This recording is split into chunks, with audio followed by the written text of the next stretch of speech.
Games of the Future 2025 Abu Dhabi. Let's begin the quarterfinals and welcome the first team on stage right now. Give it up to RRQ Hoshi.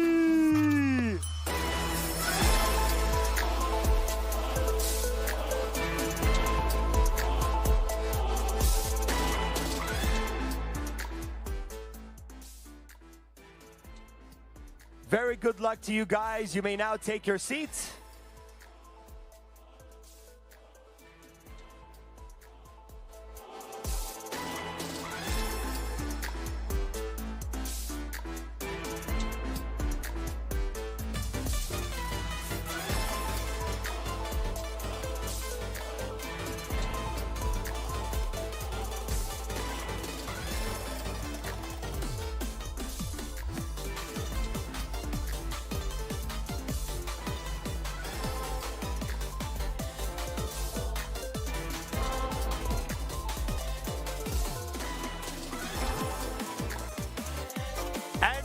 Let's welcome their opponents on stage.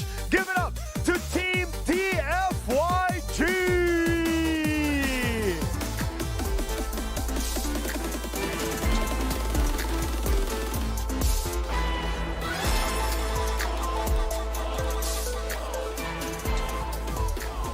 The energy is pumping in the arena. The competition is about to begin. Team, you may now take your seats and good luck. Let's get started.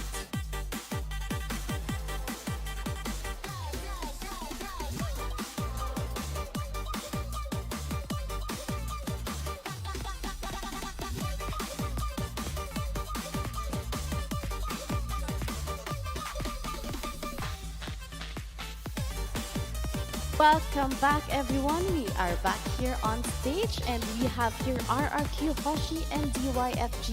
Teams are getting ready now for the ban and pick stage. So Group and Soldier, what can we expect to see? Are we expecting to see meta bans now or respect bans? Because yesterday during the playoffs, we can only see the meta bans. Hopefully today we will see the respect bans. I believe we need to figure out, see if actually it's going to happen again or not. But I believe we're going to see more meta bans. No risks taken. Soldier. You know, so yeah. Until now, for RRQ and DFYG, it's going to be meta and targeted bans. And they need to respect the opponent. They need to respect RRQ. Yeah, because for it's a single elimination. They have targeted. everything to lose. No room for mistakes now. But Yeah, definitely. Like yes. one mistake, you will fall apart a little bit. Then tournament run is over, completely or you will done. challenge. Well, let's see. How is it going to be? But I would say, just like what you said, Soldier, DFYG is going to respect actually RRQ Hoshi, so they will actually might go for targeted bans. But anyways, RRQ Hoshi has a huge roster of heroes that they can go for, you know, so it won't be a problem for them, even if actually they get any, you know, targeted bans or meta bans in that case. But they know sort what of they're doing. match, you know, the favorites needs to stay calm and the underdogs needs to stay fearless. Yes, Because yes, this is a power match. To be honest, for like that's what I like in competitive scene. They have the hero pool like very open, and they will not be with one hero or two heroes. It's not like my main I cannot be. They will play around their team and their like combo, and it will be under their strategies and team fights how the structure will come, and like it's like the scenario of the game how it will be. Yeah, basically, yeah, because, you know, like we consider ourselves casuals, you know, we have a main hero that we play with, you know, all the time, or we prefer to play with all the time. Yeah, but with pros, it's kind of different, you know, they have to have skills or experience in all And I kinds guess of the heroes. bans are coming in here. So Soldier, they first ban. Interesting for the blue side. Wow, Groot. So, we're starting with the meta bans. Yes, meta bans. Yeah, As we tell. definitely. As we expected, no surprises there. Also, as we see, like Helda yesterday, it was a little bit annoying in the matches. some of the matches. In other matches, she was She was completely redundant, you know, in the match itself. She's you not know. doing anything in some of the matches. Yeah, definitely. It's actually, Hilda's a double-edged sword. It's based on what the picks are going for. But I believe since RRQ Hoshi banned Hilda, then they would actually go for a single target assassin or a jungler. So we're gonna figure this out. Actually, they banned Hayabusa. This is a rare ban actually that would happen. Yeah, we usually would see Lancelot get banned, but not Hayabusa. So yeah, that's surprising. Because Hayabusa sometimes you can counter it by card control. Yeah. But for the ban target, straight, it's a little bit question mark on it. Definitely. But I believe RRQ Hoshi already they already have like a lineup Or set up. maybe they did their research on DYFG. Yes. They either have a lineup, you know, ready that they want to go for, or they did their own research. But yeah, that's just such a surprising ban. Now we're waiting for the third ban from DFYG. We're waiting for Long to choose who is he going to ban. It's Yuzong. All right, now we're gonna start seeing the XP laner bans basically, and the mage, because we still have mages like Eve is still actually open. She might be a choice, and actually Zushin as well is open as well. So there are two choices as a mid laner that they can choose from. First picks are coming in now. So we have Chu and Eve, you know. Yeah, so As we expected. Yeah, as expected, of course. And of course, Lancelot is a great pick as well for RRQ. To be honest, when I see Eve, I will go sometimes faster because it's long range, and they can shot from far away, both of them. Yeah. And they have the freedom to move from the map, and they can have protected by the backline heroes like a tanky. That is very true. Farsa is actually was picked. Yeah, that's a good choice. Interesting. Yeah, very smart of you. Very smart of you, soldier. Right. Very good analysis there. Yeah, that's a great pick. But who do you think, for Chu, do you think is he going to be a roamer, or is he going to be an XP laner? For the two, For this match? he will counter Farsa by the knocking, and he will put Farsa between his team to get the kill. So as we see yesterday. Or Lancelot? Yeah, maybe also Lancelot. Or Lancelot. But as for the third pick, we can see actually DFYG Long went for the Esmeralda. So right now, I believe Esmeralda is going to be an XP laner, and Chu is going to be a roamer, unless they have something else to say about it. Maybe they're switching roles, but Esmeralda is better as an XP laner. Actually, there was a time when Esmeralda was a jungler at that time, but they stopped doing that right now. You know? Not anymore. Yeah, not anymore. Khalid is actually in the ban. That's very surprising. Khalid for the ban, it was as my thoughts, it will be targeted ban for the blue side, because we saw Khalid only one time yesterday, and it was a little bit, it was good. I'm kind of surprised actually they banned Khalid, where RRQ was actually planning to go for a roamer Khalid, because we already have a Lapu Lapu, and Khalid is an XP laner, so that would be conflicting. Maybe they were actually planning to go for a Khalid, a roamer Khalid, so, but maybe they not as that, so they banned him. Yeah, they denied it immediately. But yeah, that's amazing. So the bans here are very much surprising. Yeah, until now, the first match of the day, it's gonna be surprises, and some of team, for RRQ or DFYG, they will test the waters. I will test and I will see what will happen. For me, scratch and win. Let's see what's going on. Yeah. Maybe because they have best of 3. If we lose one game, we can come back and we can go for 2-1 or for the third game. Gatokacha is the 5th man for DFYG. So we can see that actually most of the bans for DFYG are actually cross-control heroes, and they're XP laners or roamers. So there are actually putting RRQ in a tight situation where they have a limited choice of roamers right now. But what are they going to do about it? So they actually reply back to them with banning Joy, which is Crowd control as well. she is a crowd controller, and it's such a great jungler as well. So now DFYG has a limited choice of junglers. So let's see what are the. This is actually very, very, very tricky. But so far with this lineup, which one is better? They're balanced. Balanced. Yeah, it's kind of balanced right now. For the ban phase, for the choosing phase, for the red side, it's gonna be Harith. Harith is going to gold lane. But So Harith was nerfed, right? A little bit, but he's still strong. He's still in the meta. Yeah, He he's can still compete. Okay. But for me, like Eve, Chu, Esmeralda, Harith, until now, this is like it will continue the puzzle for the last one. But still, we have Labu Labu, we have Fasa. This one, these two picks. Wow, Tigreal. Wow, we are seeing Tigreal for the first time in the tournament, so that's amazing. Actually. I was waiting for it from yesterday. He is such a tricky hero to play with, by the way. It's not easy to play with Tigreal, although, like, you know, the casual players who play with him, like, just normal tanking, you know. But in a pro level? In the pro level, it's very hard.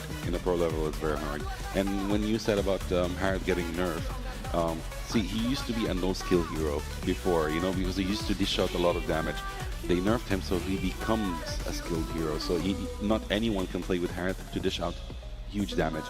If you make mistakes, you're done. It's like Hayabusa. Yeah, if you make mistakes, you're done. So your skills needs to be on point in order to actually perform with Harith. Are we actually going to see a Harley? Oh, that's impossible, of course not. All right, Ling is such a great choice as well. Since long time. Yeah, yeah. This is going to be one hell of a match, to be honest. It's again, for the second time, I'm clueless. I don't know who's going to win. For me, the blue side. Because I like Fasa. I like to see the playstyle with Fasa.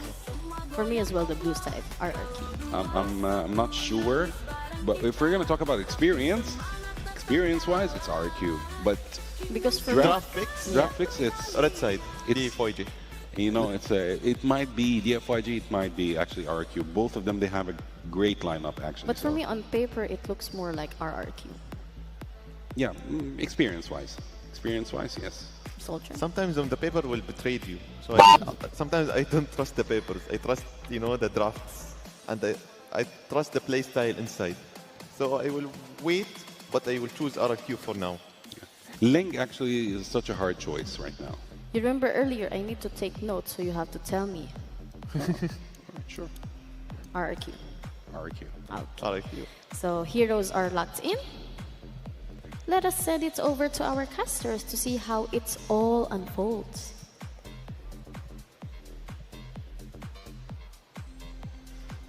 All right, into the game we go. This is game one of a best-of-3 series between DFYG and RRQ Hoshi. Everybody wants to see this because it's Setsujin going up against Super Ken. And you would think that this DFYG team is from the China region, but Super Ken himself has played so many times up against Setsujin. In fact, he was playing when he was playing MLBB. So this is going to be an important match for the two junglers that we have right now. Your casters, Wolf and Naisu. Naisu, I am so excited about this Lancelot versus Ling matchup. Wolf, when was the last time we saw Ling, man? You know, maybe it pops up occasionally in different parts of the world.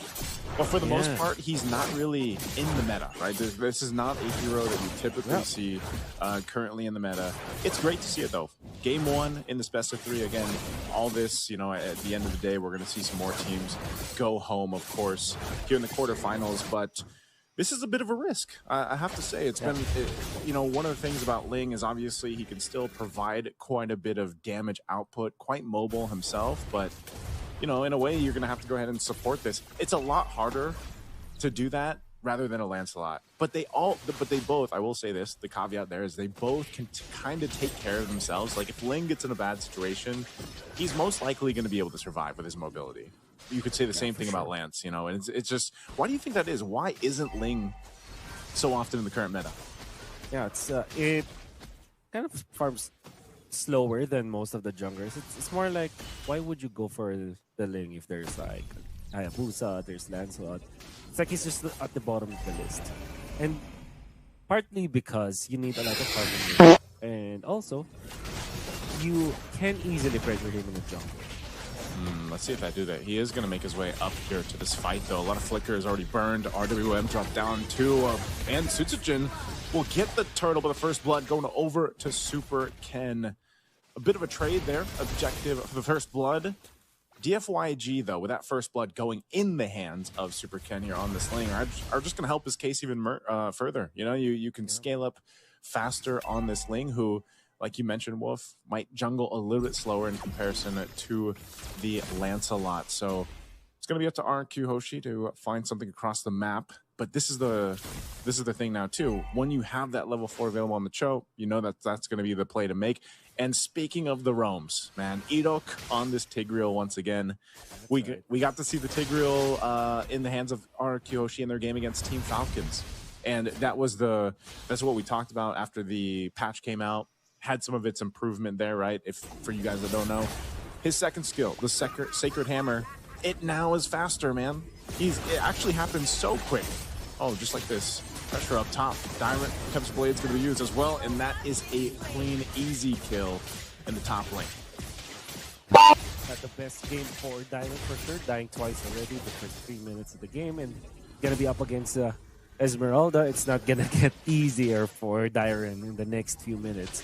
However, for RRQ Hoshi, I think if they're looking for something that's really positive for them is this gold lane. I've seen Toy deny one of the parts against Long, and it kind of tells me that Toy will, having level 6 and then Long only having level 5, that kind of tells me that there is a massive lead for this Claude over this Harriet, which is always going to be a welcome sight for RRQ Hoshi. Because if you look at their heroes, all of their heroes do not really pressure this Claude in the late game. Like, when it comes to a head-on collision versus the Claude, that's why we'll always be happy in this scenario, as there will be a kill up top. Finally, a recovery for Diren. Putting them on the board here for RRQ Hoshi. Turtle's coming out, second one of the game. Zed going to go ahead and poke down Irok a bit. Oh, that's what I'm talking about with the implosion as well. They're going to go for Zed. Zed uses the kick into the RWM, so that's a kill secured now as Irok falls. Great play there from Zed. He's the one that he started to get zoned out in and then crowd controlled with the implosion. But then because of the real world manipulation from E1, they were able to win that fight, but they're still fighting for this turtle. Feathered airstrike. Whoa! The damage on Vel. Sutsujin will secure that second turtle for RRQ Hoshi. Now Vel has to be really more careful around the neutral objective, especially when there's an ongoing team fight, because of how important the Esmeralda is when it comes to being the tank for DFYG. This Esmeralda needs a lot of farm in order for him to kind of accomplish his job and allow this to have more time and space to end the kill. And him dying twice back to back in a span of what? 2 minutes? 2 minutes, yeah. Actually. Turret has been destroyed. It's not gonna be good for this Esmeralda. And now might die the third time in a span of, oh my goodness, 3 straight deaths for Vel. Not a welcome sight for DFYG. And even Super Ken is now a little bit behind over to the Lancelot. Okay. I don't know if he's going to be able to catch Rins. Yeah, the little wings by wings, keeping Rins alive. And just as you said it, Wolf, this is not a game for Vel right now. The further you fall behind, too, on this Esmeralda, the worse it's going to be for DFYG. And that seems to be a case even in the jungle. To an extent, Super Ken's doing okay, after he got that first kill early on. But Susujin's starting to go ahead and take it away, right? He's scaling up a little bit faster. He's got a little bit higher levels against Super Ken. And all Super Ken can really do is continue to farm. Look at that once again. They're going to go for Zed. Zed won't be able to escape this time as Diren cleaning up the kill. Super Ken's going to jump in. Pop the Tempest Blades already. He's going to be going for Rins, but can't get him with the wings by wings again. Rins stays alive. And now Toy, it's a gold laner duet in the jungle, but no one goes down.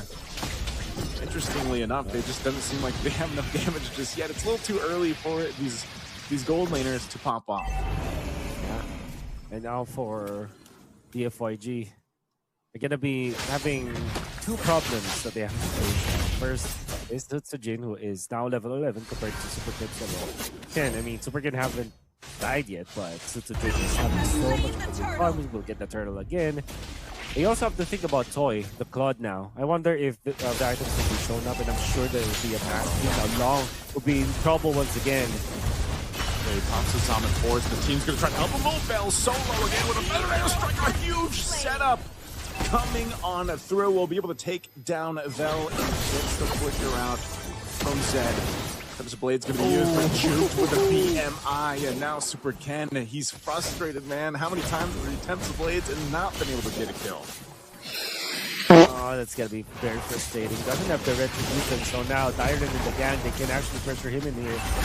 Lutsujin is doesn't have the retribution, doesn't need it. It's level 12 compared to Super Ken's level 11. They have zoned out the Ling, and the Ling without the purple. This is the main reasons why the Ling hasn't been picked up in the recent MPLs or recent things that we've seen. What's it's worse? because of that purple buff dependence. What's worse? A Fanny, no purple buff, or a Ling, no purple buff? Arguable. I've seen the Fanny Beast. Yeah, it's both disastrous. All right, it's like you're asking me between like a level 10 difficulty and a level 9.9 difficulty, right? But I think I would rather choose the Fanny because at least I've seen the Fanny actually recover without the purple buff. Remember Ryzen, right? Yep. Like the entire game didn't have the purple buff, but still won the game for the team.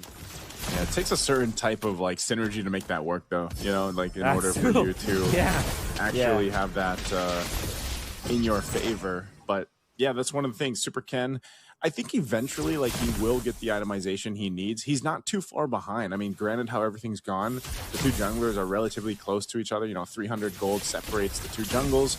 And so Super Ken, once he most likely gets that third item, he should be able to actually get those kills. You know, it's like I said, it's been a few times now we've seen him try to set things up, even on the squishiest target over on RRQ Hoshi, which is Rins. But unfortunately, you just can't catch him, you know? And these feathered airstrikes have been doing work. And now the Divine Glaive is picked up by Rins, making them hurt that much more. So we'll see if DFYG can adjust. They're going to start up this Lord. It's at half health. Meanwhile, Super Ken's just grabbing his purple. Got this information. RW drop down, and Sutsujin will secure the Lord. So they'll go ahead and get ready to approach the base. DFYG. 3,000 gold for RRQ Hoshi. Super Ken trying his best to kill off. No, it's not gonna be enough again. Oh no, That's gotta be disaster for DFYG. Implode. Oh, Super Ken not feeling super right now after that, man. That's just unfortunate. Little stun there with Landshaker. They try to hold on to the tier 1 turret in the mid, but Lord's gonna make its way down bot. RRQ Hoshi, 4,000 gold ahead, will go ahead and knock down some of these turrets eventually. A big pickup here for Toy. I believe that's his third item now. So he's got the 3-item power spike. He's got the golden staff. He's going to actually take the orange here, too. There it is right there. He's got the tips. And now they'll take down the tier 2 turret up top. 7.2k compared to 5,500. For long. Landshaker said, just gone. Goodbye. Toy gets that kill. Tier 1 mid lane's gonna go down. Super Ken working to deal with this Lord push. But right now with RRQ Hoshi, they might actually catch Super Ken here or force the Tempest Blades to be used. Oh man, look at the damage from Toy. Tempest Blades used, but he's just gotta go escape and get back to base. Good thing the Lord was cleared out. Oof. Oh, Bravest Fighter jump in won't actually stop them from recalling. I guess Lumpy can't jump on walls, man. Yeah. You know, it's too bad. Over walls, baby. Over walls. Not on the wall, but this is looking really dark now for DFYG. The fact that even Super Ken is not able to get a kill now kind of makes you think, like, why do we still get this lane? Why didn't we draft this lane? The payoff is so far away for DFYG. Granted though, if they get to the late game, late game, ultra late game, maybe 21 minutes in, maybe everything's equalized and RRQ might not have enough to catch where the wing is. However, it seems like RRQ Hoshi, with the tools that they have on Toy having essentially critical mass kind of itemization for the flood, and then you also have 6 Genos just freely getting the kills. It's gonna be a great late game for RRQ Hoshi as well. It's gonna be tough to deal with. This amount of power that RRQ Hoshi has right now with this lineup is what's making it so difficult, because even if you're going to try to catch up into this, you know, like, it's difficult for DFYG. Who is going to be the one to help them catch up? Super Ken has been struggling for the most time. Long hasn't really been a part of anything, but his Harith should now be at least close to being online to where he can then provide some of that damage therapy in these fights. But the problem is, man, you've seen how fast Super Ken gets brought to like a quarter of HP. And maybe that, once again, is a reason why Ling just does not work too well in this meta. And that's going to be a quick, easy Lord once again for RRQ Hoshi. Some items being picked up here too. Super Ken just getting his BOD. So again, we're going to see if the DFYG can defend against this. Again, a massive lead right now for RRQ Hoshi. And if they force a fight, if they really want to, which is most likely, because it's Edo, right? Edo has this Tigreal. You can see them making their way down bot. It looks like they're going to go for Super Ken. Toy juking him out with the BMI, and he's going to run. So they want to keep that Lord up for that push, but they're going to force a fight anyway in the mid as V1 is gone. A Thorn Rose to go through. Long dropping down the Zaman Force. A land check is going to be able to stun Vel, but Vel is still healthy. But now they have a Lord to deal with. A couple flickers were used by DFYG. Super Ken might just go to cut the waves or join a fight in the backside. There's the implosion, though. The catch right on target. Zed can't escape as this bottom base turret goes down with the Lord. And now the rest of the team in the base. Feathered airstrike dropped down too long. Just burning, man. He's on 1 HP. And Vel is gone with a wave pushing it down bot. They should be able to end the game as RRQ Hoshi takes game 1 in a dominant fashion. Super dominant fashion here for RRQ Hoshi. Unfortunately, the gambit coming out from DFYG, picking up that thing, did not work. I don't think that it's a draft issue for DFYG. I think it's more of an execution issue, as RRQ Hoshi not only did not make any mistakes, but they have found a dent in the armor. That is definitely the Esmeralda, which should have been really good for the level, but the fact that they have killed him twice in a row in the span of 2 minutes, that wouldn't be okay. That show just can't get any pickoffs, that meant that Super Ken will not be comfortable for that. It came to a point where nobody's killable inside the fight. But I'm sure that the panel will have more to talk about, so let's go back to this. What a way to start this quarterfinal series. RRQ takes game 1 and immediately show why they came into this matchup as favorites. This is the quarterfinals of Games of the Future Abu Dhabi 2025 powered by Adlock. So let us bring in Goods and Soldier to break this one down, this game 1. The Soldier? To be honest, for RRQ, the beginning of the game, like of the day, the first match of the day, it was very fabulous. I really like it. The playstyle from RRQ, like they took one Lord and like they push it and it's done. Because when you take the Lord, like it's easier to go for the pushing and like engaging on their bases. So just looking at the draft, I knew that RRQ was going to win. On paper and on execution and on the game, they secured that win.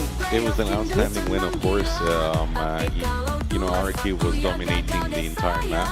Basically, their experience showed in this match. You know, they knew what they were doing. They got a couple of deaths in the beginning of the game, but then they started taking control. There might be a slight.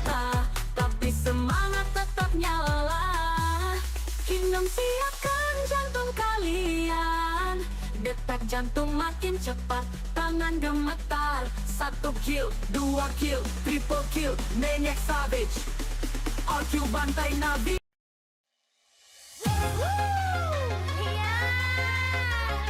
RRQ gagal playoff, tapi tetap diundang. Jangan siri ya.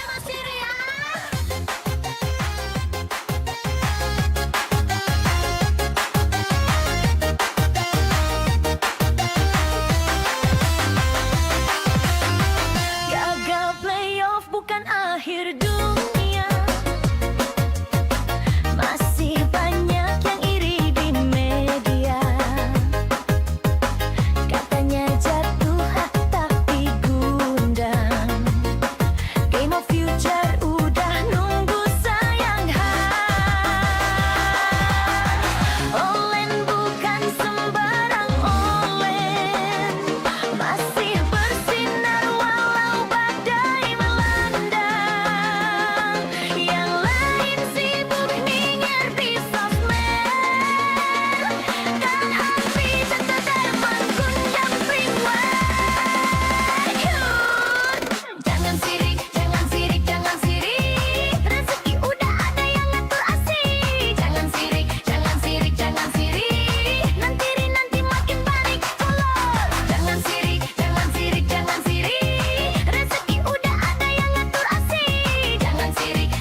tapi tetap laku.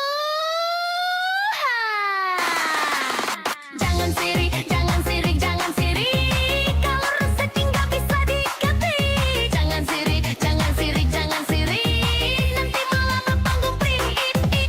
Jangan sirik, jangan sirik, jangan sirik. Kalau rezeki nggak bisa diketik. Jangan sirik, jangan sirik, jangan sirik. Nanti malah makan plastik. RRQ tetap glow up bro. Next season siap gaspol yo. Viva RRQ, Viva RRQ, Viva RRQ, Q Q Q Q Q Q Q Q Q Q.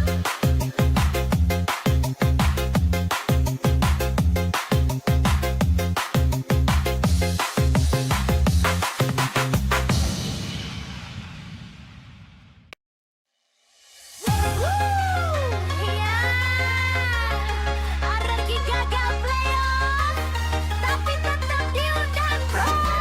Jangan sirik ya.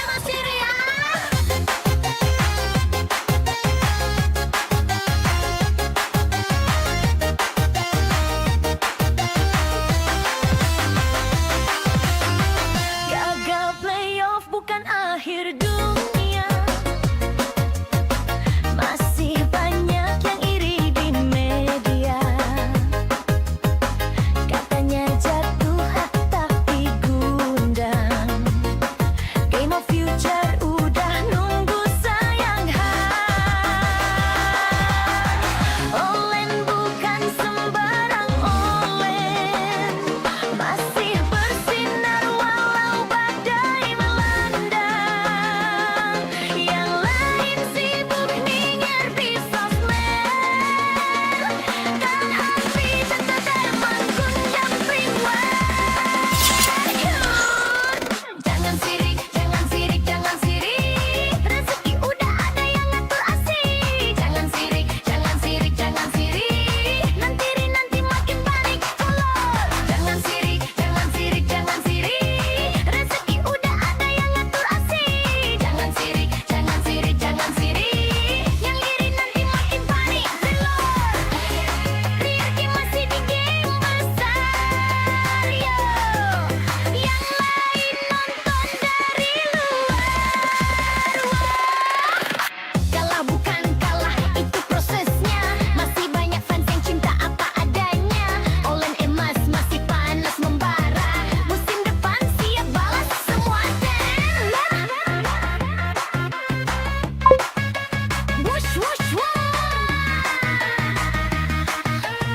DFYG masih trending tuh. Yang sirik Istaspa dulu. Kalah, iya, tapi tetap laku. Jangan sirik, jangan sirik, jangan sirik. Kalau rezeki nggak bisa diketik. Jangan sirik, jangan sirik, jangan sirik. Nanti malah berpanggung priik.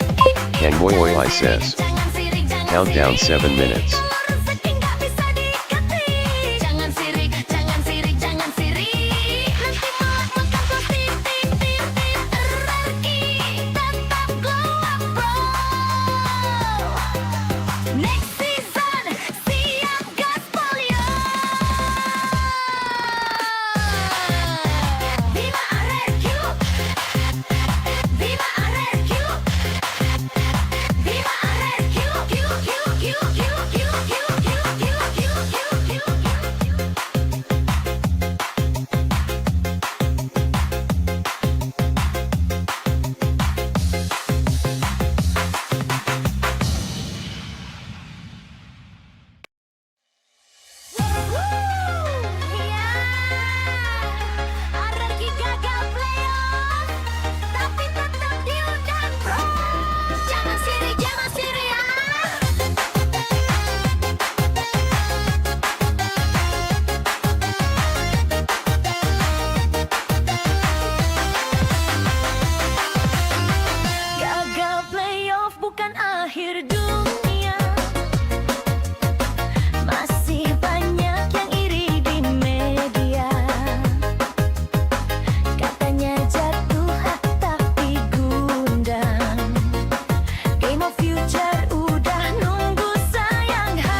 Viva RRQ,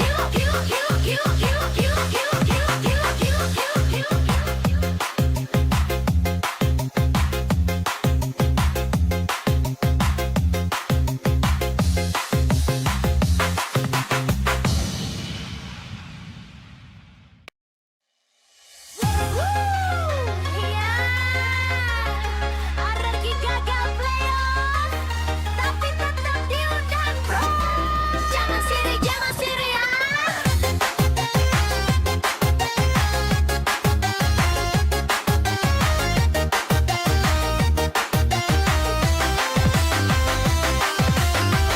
Gagal playoff bukan akhir dunia.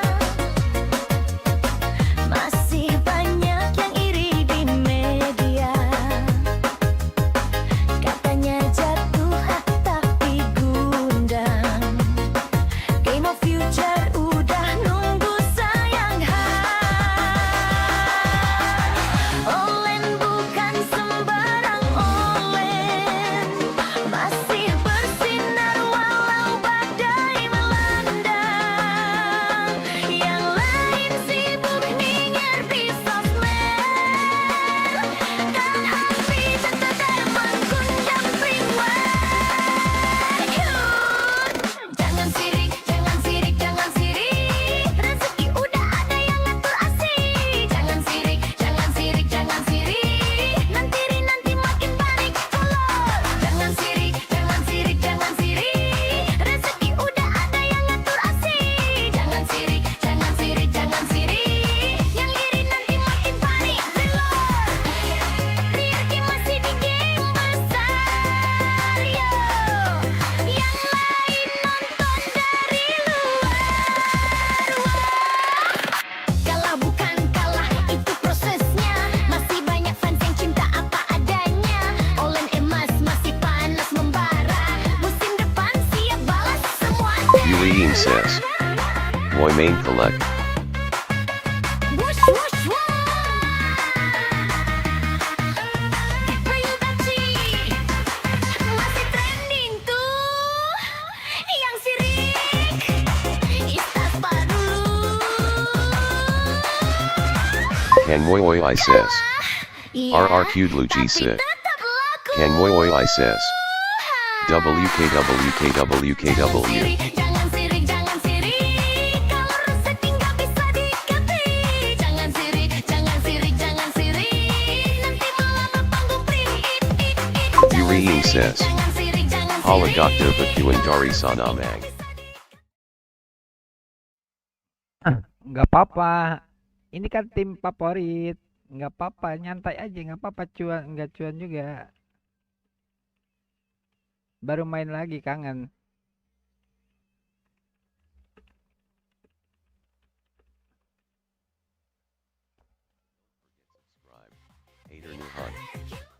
Yuriin says. Lagian liat RRQ juga gakta Bakilmu juga perkema. Nggak cuan juga nggak apa-apa, yang penting kangen. Udah mulai nih. Baru main lagi kangen WKWK. Nightbot says. Song HBD RRQ K12 link. Target ban, but there are a lot of choices. There are a lot of choices. I believe Eve is still open as a mid laner. There are lots of there is Zushin, there is Zeishan, and there are lots of other mid laners that can be actually utilized in the mid lane. Yuriin says. Team Indo SKRNG Odar Kexidal Pabrik BH Mag. Basically are still meta bans. Iya. Like Basha, Soalnya kan PH lagi di atas mulu, and Fanny, and then jadi ngikutin meta PH juga kan. So yeah, this is But Ngikutin tren. DYFG, they have Begitulah target fans. namanya Because we are fighting to stay alive. definitely. And we see the game first ya, pick is ngikutin Eve tren right now. lah. But is this gonna be a problem for RRQ? I don't think so. No, RRQ doesn't need to panic. Yeah, they don't Gak have to apa-apa, panic. kita They mah know gak how to cuan counter. juga. Yuriin says. Lebih jago PH Liba sekarang. Yago PHSKRNG Karna Mirika Iya, ya. Mensip taken Meditor DFYG Sendiri. Dulu actually not just dulu go for kan the meta picks, but they should kiblatnya go for the Indonesia, focus on the sekarang counters right now, kiblatnya since jadi they PH. know who they're playing against. Ya kalau Indo menang lagi ya kiblatnya ke Indo lagi. Yang Piala Dunia kan menangnya PH mulu, jadi kiblatnya sekarang ke PH. Yeah. Vireem says, Secured it. Sedangkan Team Indo sudah tertinggal Jamin. Actually, for the first 2 picks, I believe. Ya nanti belum you know, ada masanya. not Setiap trying to orang be ada masanya. overexcited Setiap or masa ada anything, but orangnya. I believe it's Kita lihat aja. Are we seeing a 2-0 coming up? I think so, but I still Ya kangen think aja DFYG RRQ still baru has a main chance. lagi. You Lama know, banget they dari can play MPL on the kan. mistakes, they can play on the counters right now. They should play on Begitulah. the I countering. just think they need to do it aggressively. Nikmatnya lihat Rin flicker pakai pasi anjir. Kangen.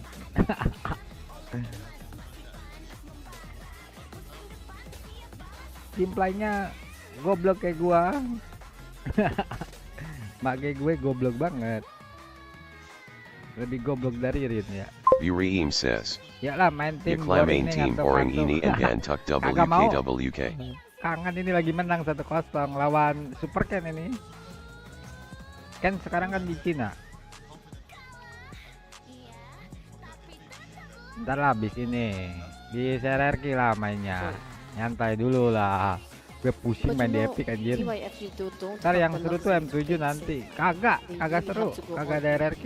But they are actually, I think they're playing to go. Vireem Seruan says, They're playing for Antar the yang late game Seruto right now, M7 which nanti. I kind of Siapa didn't kagak want. seru ah. You know, Kagak ada I RRQ. wanted them to go all in, but no, they're gonna play safe. And this seems like a tanky match because from RRQ, Kalea is tanky, Ya Lapu nonton is paling tanky, nonton lagi Fragrant is kalau tanky. lagi So, boring aja how nonton will yang tetep. DFYG break through the defenses of Ini kangen RRQ? banget aja. RRQ baru main lagi soalnya kan. Ini roster terakhir katanya, If- tapi nggak tahu kan. if Jadi all out RRQ semua bans carry, then I think mau DFYG has a trial very lagi small semuanya chance of itu winning this game. buat Vireem season says, Carry 17. Seru should Solna be Malay DFYG. vs Malay PH vs If PH. they Malay wanna have a chance PH at this match. versus PH. Because there Malay, there ain't PH. any other like marksman Iya, that can actually dish out or melt tanks just like carry, Tapi serangan Although they tel have PH bad sih power. udah which is surprising. kemarin si Jin juga kan menang. Yeah, but yeah, well, it is Harith is annoying, but still, like you know, Code is a ban. Oh, we're Gue looking for mae gold laner ban. suka right RRQ now, gue you jadi know. ikut-ikutan But aja I ke believe- RRQ. I Tapi think seru so. sih. The last ban Gameplay for RRQ Serinya might seru be banget carried kalau for menurut gua ya. an XP laner. We're not sure yet. What do you think, Soldier? Vireem says, Udah rombak Odar aja rombak rombak I turnamen rombak udah through the ngawur. mid lane ya Odar and Janganlah, Galu. itu kapten kita. Gak apa-apa itu ngawur, tapi ikonik gitu. Lu tahu main gue kayak gimana kan? Ya begitulah. So they banned export. Mid lane gue kayak gimana lu tahu?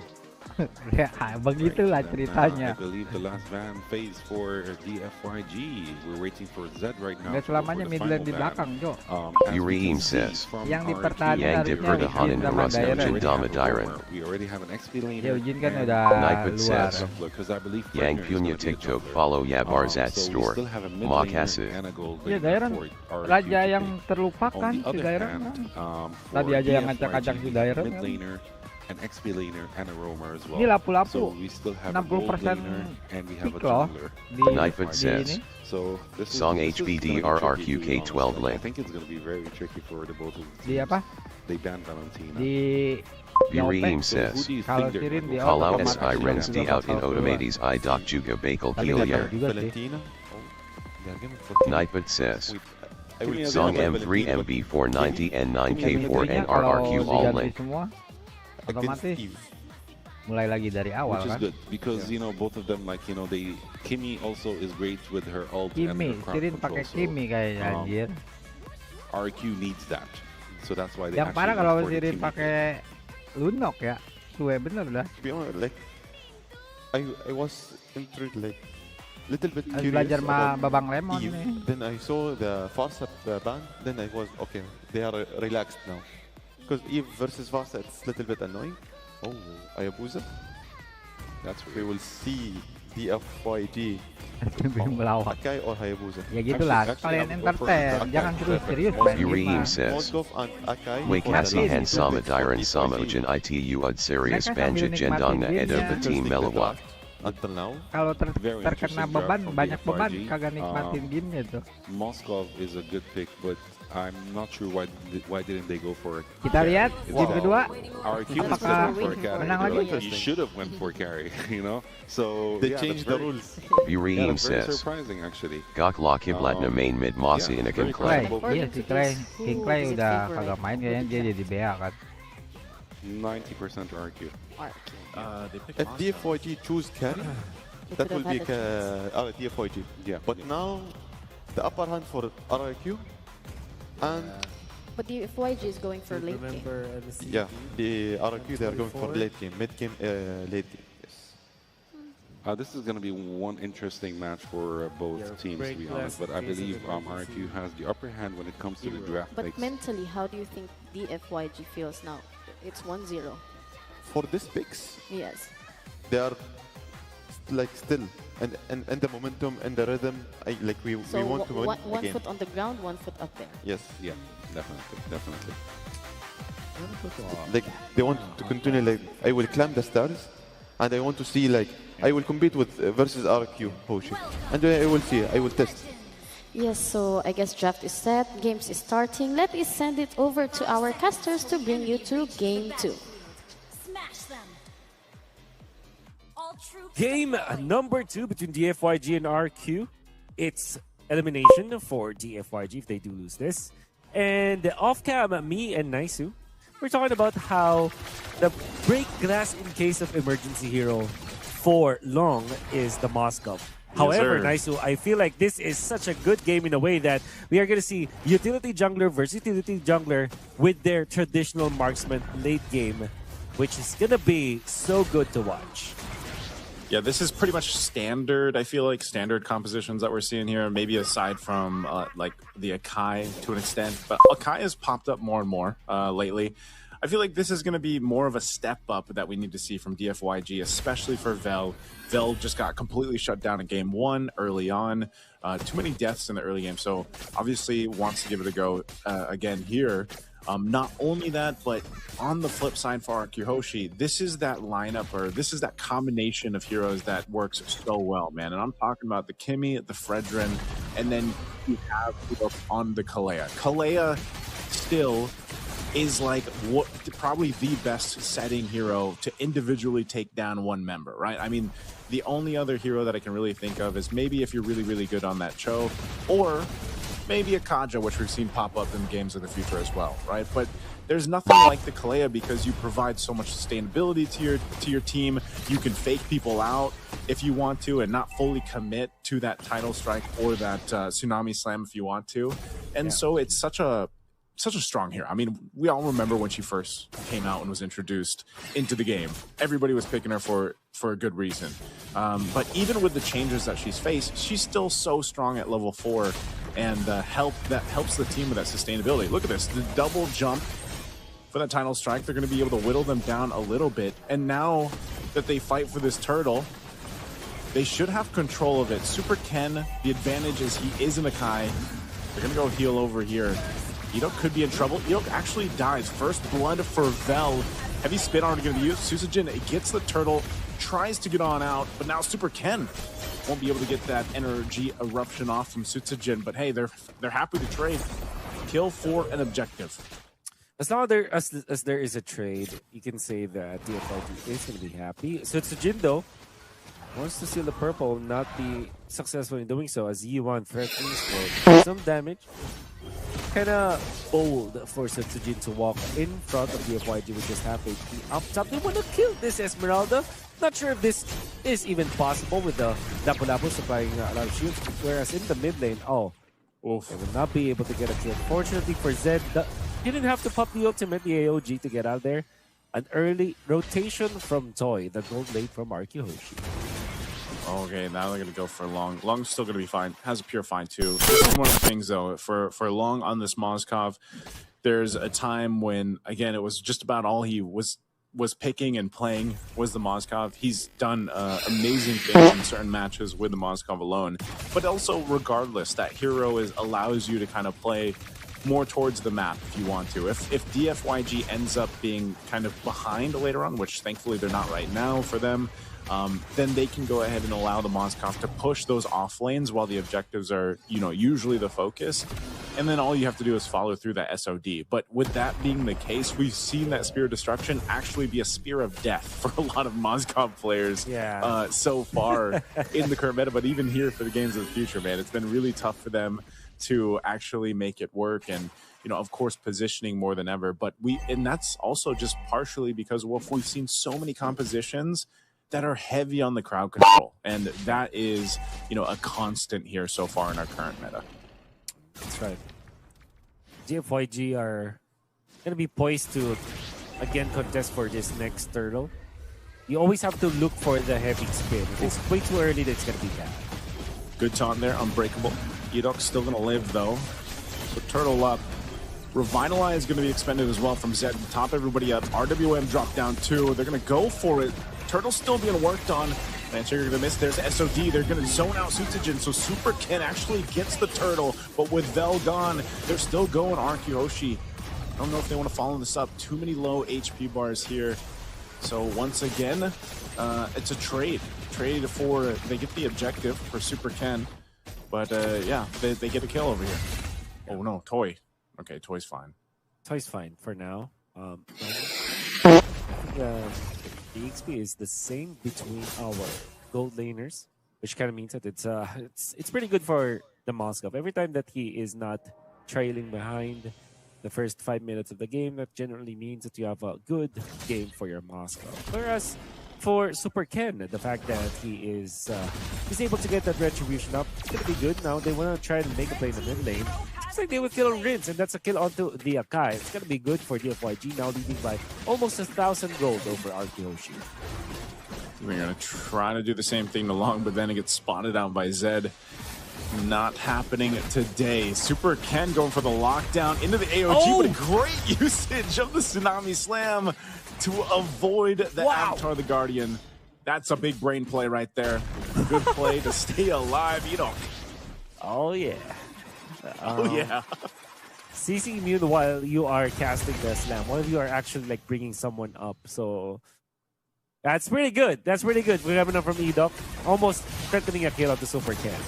They're going to make a play here down bot. If they just get a turret, maybe they get a kill. There it is. Zed going to be in trouble. Landshaker comes down as well. And even if he tries, he can't escape the shredding from Toy's carry. They might trade this, though. Good push for Vel up top. But RRQ Hoshi, they're starting to go ahead and gather to make these plays now that a power spike is starting to be hit here.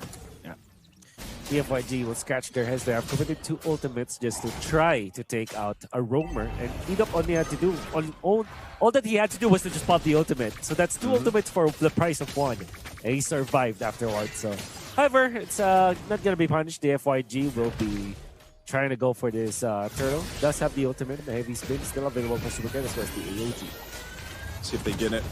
Last turtle of the game, 1 for 1 on each side, but there's a Tsunami Slammer once again to bring them down, but an AOG. Now Zed on the run. U1 already gone. Super Ken making some havoc here, some chaos with a heavy spin, but Zed's going to get zoned in, zoned out, and taken out. Taking a little bit longer, but finally going down.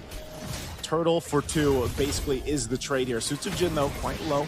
Relying on the team, trying to be a little bit of a bait. That energy eruption won't land. Oh, Dyron jumps in. Not sure if they still want to commit to this. They do want to just fight under the tier 1 turret, throw everything at them. They'll take the turret, they'll take the kills, they'll get everything they wanted for RRQ Hoshi. Wow. What a great takedown from RRQ Hoshi. Not only did they take down 2 of the important members of DFYG, that's Akai as well as the Esmeralda down for the count. They also have taken out the mid lane turret, which will then give them so much of an advantage when it comes to EL estate. Control of the jungle is going to be great. You can see through the replay how they did it. Dyron was sort of a bait in here, and Super Ken can't do anything because he doesn't have the heavy spin in that scenario. You think about it, in hindsight, DFYG should have just given up the mid lane turret after that, but they didn't. So not only did they lose their turret, but they also gave 2 free kills for RRQ Hoshi. And you know what that translates to? That's 1,700 gold in favor of RRQ Hoshi at this point. Good gold, but this play up here, Toy's gonna be in trouble. Great play from Long. This is what we've seen so many times. Long gets a double kill again. Break the glass in case of emergency, and that's the Mozgov there sitting in that case. Long getting a double is great. for DFYG here. Now they're going to put the pressure on this side of the jungle of RRQ Hoshi. They might go for more. Sutsujin pushed off his orange buff. He will go ahead and secure it with the Appraiser's Wrath here. And so it's good. DFYG doesn't want to go down swinging, doesn't want to go out to a sweep. They show some fight here. Yeah, just one double kill, one good play coming from Long. The 1.7k gold is now down to just 500. It generally means that it's almost equalized. Long is level 11 right now, which also tells us that he has got a lot of farm in his hands. Oh, he's got to be careful here. He already uses it. He still has the Purify. He's trying to get away. He has space to work with in this RWM. Wow, RRQ Hoshi getting caught into the real-world manipulation will make them disengage. They're just going to go ahead and start this Lord here. They should be able to tank this up and basically revitalize themselves through the Surge of Life here with Edo. Half health on the Lord. They're going to heal this up. Super Ken looking for his own angle to go in. There's a Tsunami Slam to get the space they needed. Great play there from Edo to take the jungler down away from the Lord. Even though Super Ken's still alive, they will take Edok out, but RRQ Hoshi wanted the Lord and they got it. Wow, great plays coming up from Edok. If you're DFYG, you're so annoyed of this Kalia. The exchange might be a push in the mid lane, but RRQ Hoshi have found a great opening once again. Oh no, Diamond's jumping into the back like a bravest fighter, and he'll find Yi1. A great play after that RWM was set up. The Lord is still there, but locked down. Sutsujin stuck between a panda and a wall. A spirit thrown out, but that might be it. So maybe that's all they get off this Lord push. RQ Hoshi, not much value out of the Lord. Yeah. Look at this item coming out from Super Ken. This is going to be great later on. Eventually, the cooldowns of the heavy spin will be a problem, but with just the two items for Super Ken, it's just the Blade Armor as well as the Winter Crown. Might be enough for them to prolong this game. RQ Hoshi, they have tried to go for an extra play after that Lord fight, which I felt like is not warranted anymore. They could have just waited for the Lord and just have pushed. Darren smelled blood. He thought that he had a great positioning because he was actually able to take out E1, but at the expense of the Lord not being utilized by RQ Hoshi. What that generally means, Naisu, is that their timer is just gonna get faster and faster. Meaning to say, DFYG and their ultimates, their power spike will just be speeding up because Long got 2 assists. Right now, 2 kills and 2 assists, and he's gonna be hitting so hard. He throws the spear there. Let's see if he actually has the space to work. He's getting stuck on, though. I'm not sure if Lung's going to be able to get away. He doesn't use the Purify either. He gets stunned and killed, and now Lung is gone. DFYG has to disengage. No one from RQ Hoshi goes down. Spear of Death is what I mentioned before, right, Wolf? Yeah. I am in disbelief right now. The Purify was available. He could have gotten away. Now RQ Hoshi, the pendulum swings in their favor now. The back and forth between DFYG and RQ Hoshi will be decided on who makes fewer mistakes over the other. So far, RQ Hoshi, they're the ones gaining the momentum because they're the ones forcing the errors of DFYG. I am really just wondering why Long did not press that Purify. Yeah, maybe he was so worried with trying to get that space between everybody chasing after him, but that Purify definitely would have helped, so I'm sure he's thinking the same thing. Hopefully he can reset and get prepped for this next fight. Again, Lord's coming up here, a couple seconds. They'll get in position in DFYG. I'm not sure what the plan here is. It looks like they just want to go for the fight. Even in this case, Lone could technically be on one of these side lanes to push things out or clear some of the waves and then just join this later on, but it looks like they'll just delay that Lord. They do lose. Oh, they almost lost that 2-2 turret mid lane just to the minion push. Super Ken and the heavy spin, that's what you have to look for now, as well as the jump from Dyron. If he gets an opening to jump long, that would be great. That's what they do here. Super Ken knows that he doesn't have to totally press this forward just yet. Traction pulse thrown out. Whoa, a ton of damage on Zed. Revitalize going to be used. Lung does get a kill though, and he's got the space to work with. He has to be careful, though. Still holding on to the Purify. Vel already used his. They might go for the reset with Sutsujin down. There's not much RRQ can do, but they are going to go for the play anyway. A Spirit Destruction is actually the one to kill Irok. And so DFYG with that fight and taking out RRQ Hoshi's jungler might just get themselves the Lord here. There's not much RRQ can do unless they're going to go for a kill. Oh, no. On Vel. Oh, Super Ken. So close. Oh, Winter Pops the Winter Crown. Crown. Traction Pulse, though, right on top. Oh, will take him out. They got baited. Vel. I think Vel running away is already there during that moment, but yeah, DFYG miscalculated a little bit. But apart from that play, everything was just great from DFYG. They punished the jump coming out from Sutsujin. They have eliminated the jungler for RRQ Hoshi at the start of the fight. That meant that they were able to get the Lord so easily. I'm sure that they could have gotten out scot-free. Super Ken would have survived if they did not overextend their welcome over RRQ Hoshi, but it's what it is. They still have the Lord anyways. The FYG, they also have the power spike right now with the Moskov hitting so hard, almost full item now for Long. Long's feeling pretty good, man. Throwing out these spears when he sees fit. This Lord will slowly make its way here to that base turret of RRQ Hoshi. They're going to clear it out, though. RWM drop down, too, to let that charge get in. No turret's going to fall just yet, though. So DFYG slowly but surely getting control on this side of the map of RRQ Hoshi, and that's all they can hope for. That's all they can do. Play it for Long. Now, same thing. If Long, for some reason, makes an error, gets caught, doesn't use Purify, doesn't get the space he needs, they lose such a big component of their damage for DFYG to make this work, but they will get all the tier 2 turrets down to go ahead and clear out this side of the map from RRQ Hoshi. They still hold on to the base turrets. Not sure if they actually want to go for a play. Jumping in, has to flicker defensively, but they take out Super Ken. But a huge AOG, a tsunami slam, but Long once again has all the space in the world to work. And Dyron's going to jump in, but there's just not enough follow-up as Long has all the space to work with. And they'll still go. They get the flicker out of Rins. It's Rins and Sutsujin. They're going to lose this base turret. No, it doesn't go down. There's no ways, but they will potentially lose this buff. I don't know if Sutsujin can get there in time. Long is just unstoppable right now. Even just walking in front of Long, if they're in front of that orange buff, I mean, Sutsujin have lost about quarter of his HP just from the passives coming out from Long, and right now it's definitely a problem for RRQ Hoshi. This Moskov has reached critical mass. Might just sell the boots. There you go, just on cue. And just on cue.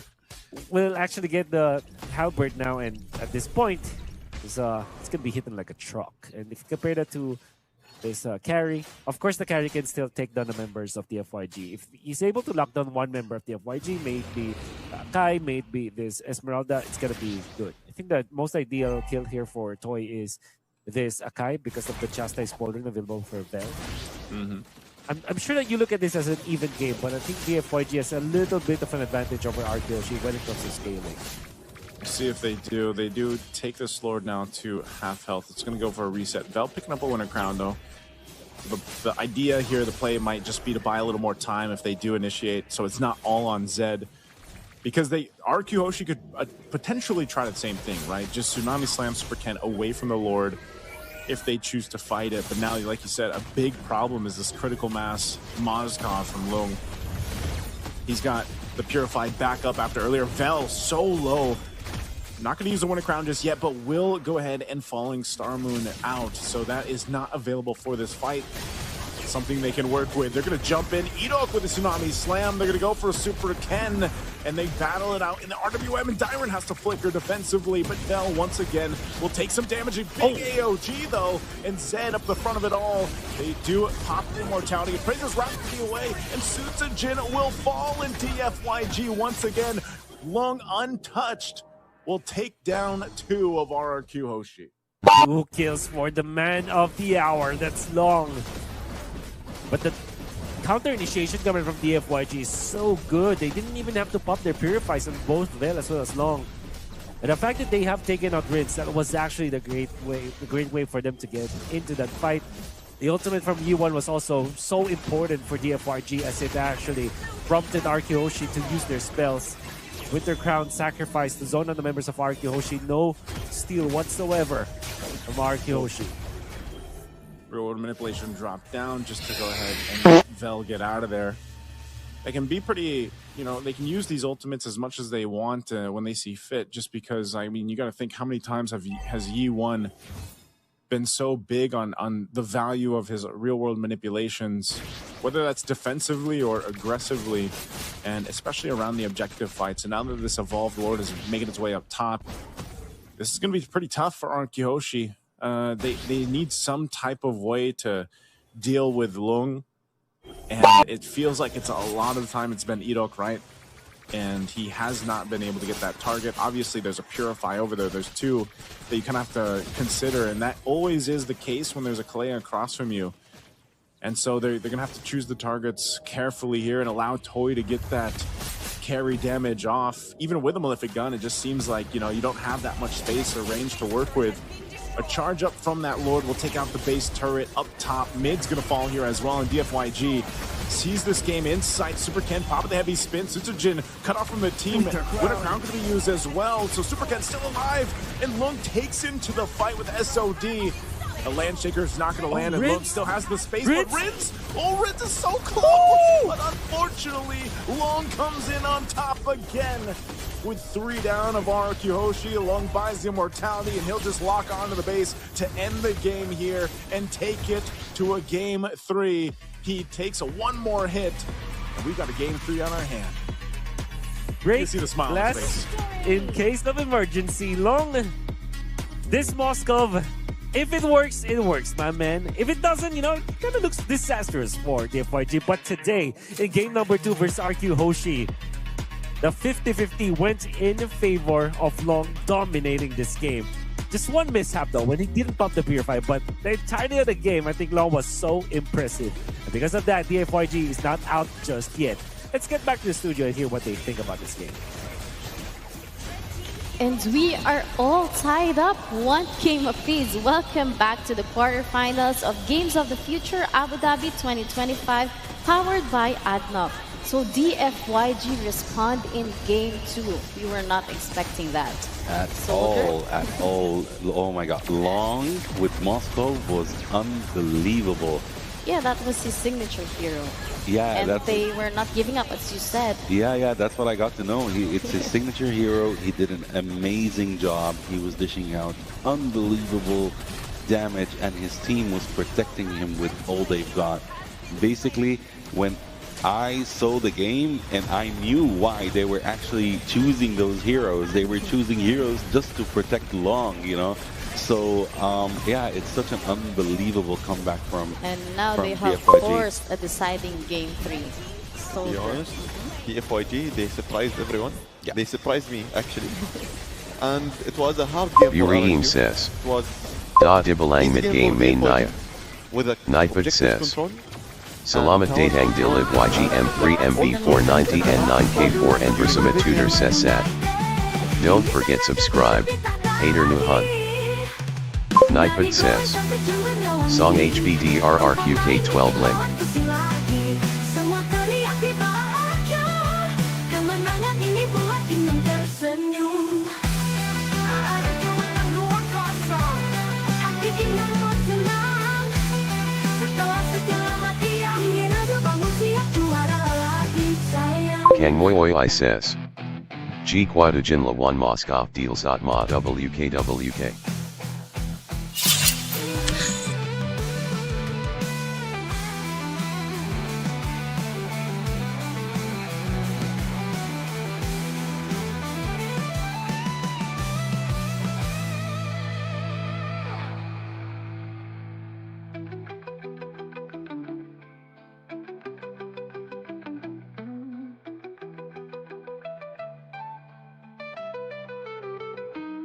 Akhirnya menang lagi lo orang kesayang. Kompak main bikin lawan pusing lagi. Semua teriak viva RRQ. Kemenangan ini buat kingdom tersenyum. Dari goli sampai jangan nyawangi. Kompak main bikin lawan pusing lagi. Semua teriak viva RRQ. Kemenangan ini buat tim tersenyum. RRQ menang 2-0. Hati kita bersenang. Setelah sekian lama diam, kini raja panggil siap juara lagi sayang.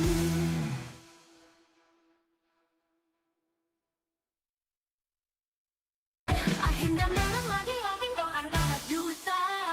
Bersorak senang ditanggap parang. Padula kota lawan Dewa United. Kini sang raja duduk di tahta lagi. Dari gol sampai jungkir wangi. Kompak main bikin lawan pusing lagi. Semua teriak viva RRQ. Kemenangan ini buat tim tersenyum. RRQ menang 2-0. Hati kita bersenang. Setelah sekian lama diam, kini raja bangun siap juara lagi sayang.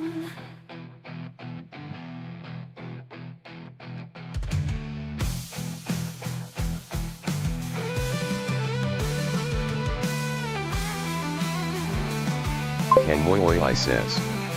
1-1 DFYG.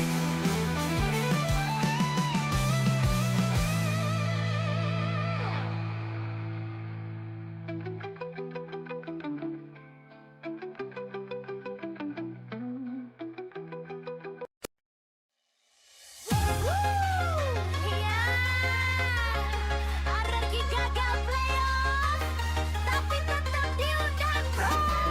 Jangan sirik ya.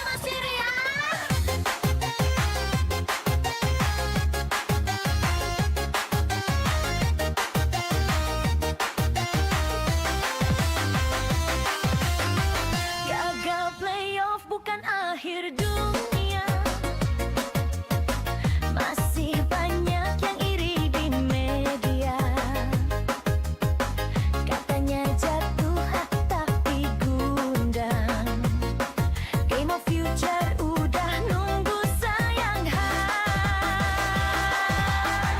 Olen bukan sembarang olen. Masih bersinar walau badai melanda. Yang lain sibuk nyinyir di sosmed. Dan api teman kunjam freeway. Jangan sirik. Rezeki udah ada yang ngatur asik. Jangan sirik. Nanti makin panik. Folow. Jangan sirik. Rezeki udah ada yang ngatur asik. Jangan sirik. Yang iri nanti makin panik. Reload. RRQ masih di game besar yo. Yang lain nonton dari luar. Kalah bukan kalah, itu prosesnya. Masih banyak fans yang cinta apa adanya. Olen emas masih panas membara. Musim depan siap balas semua Nightbot says. Yang punya TikTok follow ya barsatz skor. Hasil. masih trending tuh. Yang sirik istas dulu. Kalah, iya, tapi Nightbot tetap says. laku. Song HBD RRQ K12 link. Ken Moyoi says. 8 minutes CD.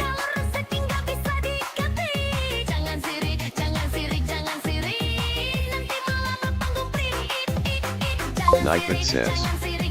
Song M3 MV490 and 9K4 and RRQ all link.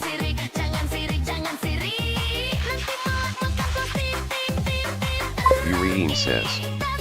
Ha ha ha.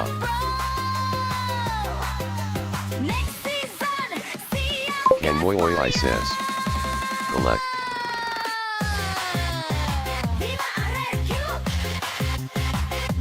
Ken Moyoi says. Miss Galvula WKWKWK.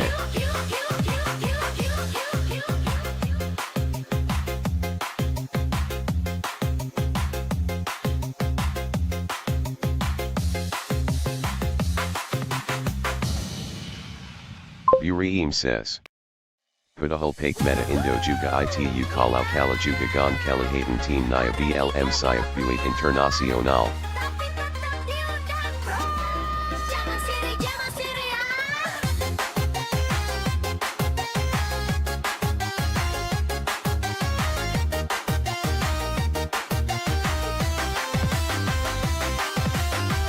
Gagal playoff bukan akhir dunia.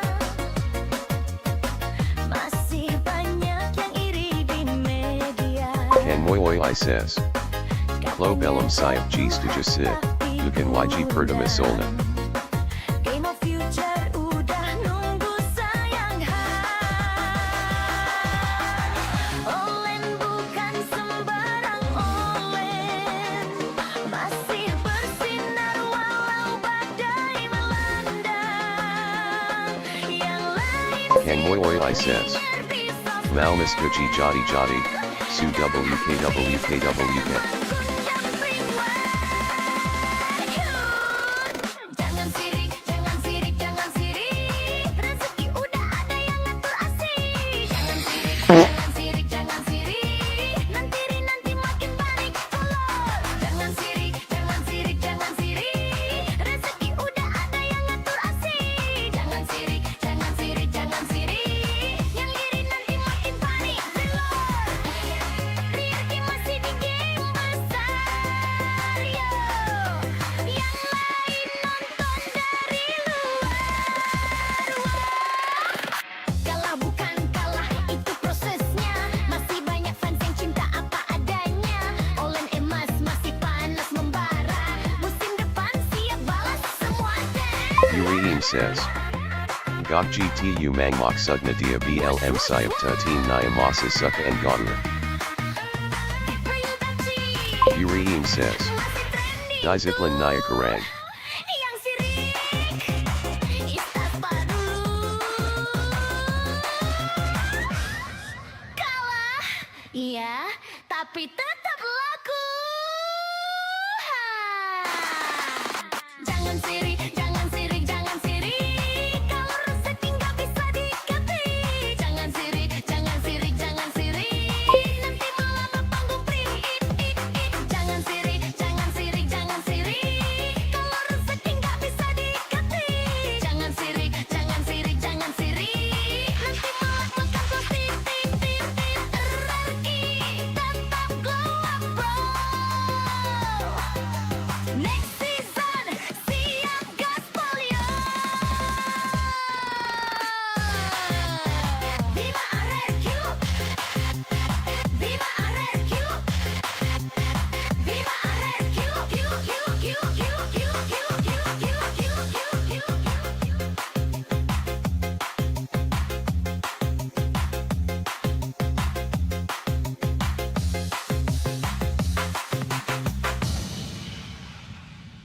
Uriim says. Yang Jadi Tulang Punggung Naya juga Mau Meja Kabingan Gan. RRQ gagal playoff, tapi tetap diundang bro. Nipad says. Song HBD RRQ K12 link.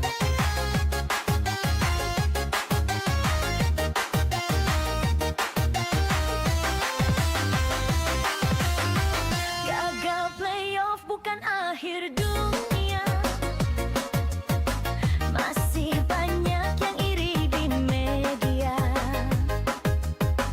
Katanya jatuh tapi gundang. Kan Moy says. Game of Future Enderdi Siglo ITUC Tuju.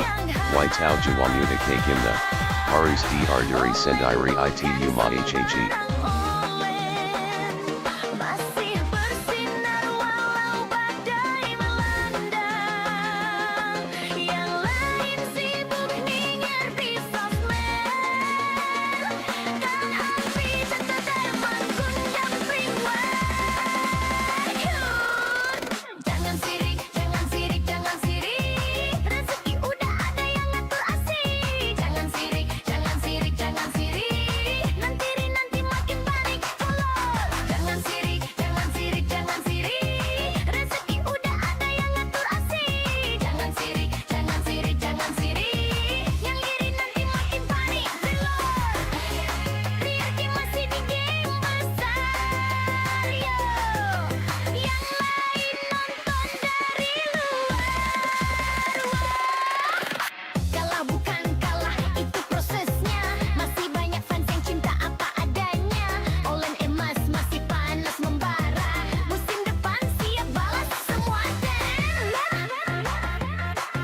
Kang Moy Ises.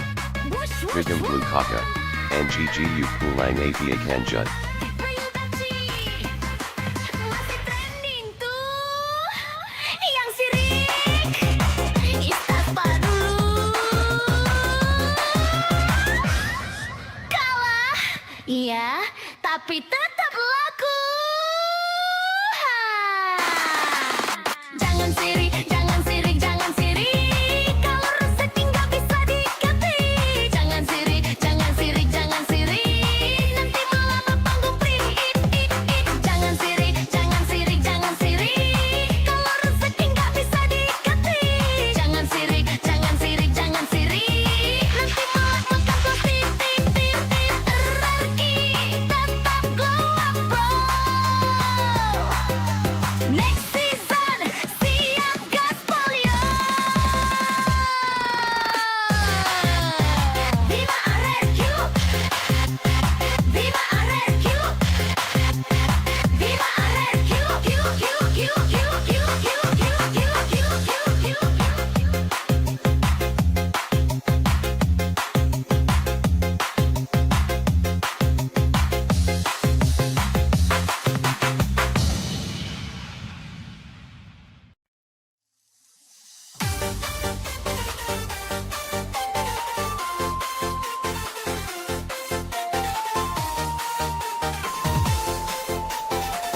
Let's really take off.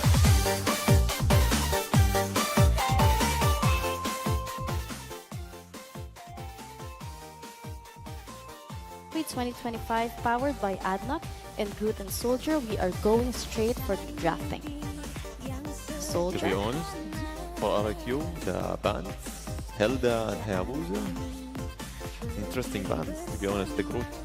And for DFYG, they are denying Paxia and Farsa. And we're waiting right now for the third band from Team DFYG. The band seems the same. Yeah. Same band. Every game it's the same, Yeah. until now. But RRQ is actually emphasizing on the Hayabusa band, where they're targeting this band, you know. That's very interesting for them. And the Yuzong band as well. So yeah. Yesterday we saw Yuzong a lot, but the beginning of the day, every game it's banned. Lancelot. Yeah, Lancelot is a quick, auto pick, I would say, for First pick, auto pick. yeah, definitely. Do you think DFYG will go with the same lineup that they went with the last game? You know, when you will win, you will continue at the same rhythm and the same strategy like you won last game, but Yes, They- because they are it's avoiding not the the time counters. to experiment. yeah. Because this will secure the slot for the semifinals. So I don't think they will go bold Nightbot says. or go.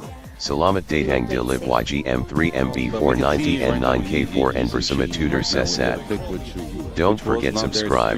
Hater Nuhan. Was the jungler the previous game, so I think they're going all in this. They're going for the damage, but I'm not sure if Long would actually pick Moskov again for this match. Nightbot says. Might actually Yang go Punya for, TikTok follow ya another pick, barsatz or, store.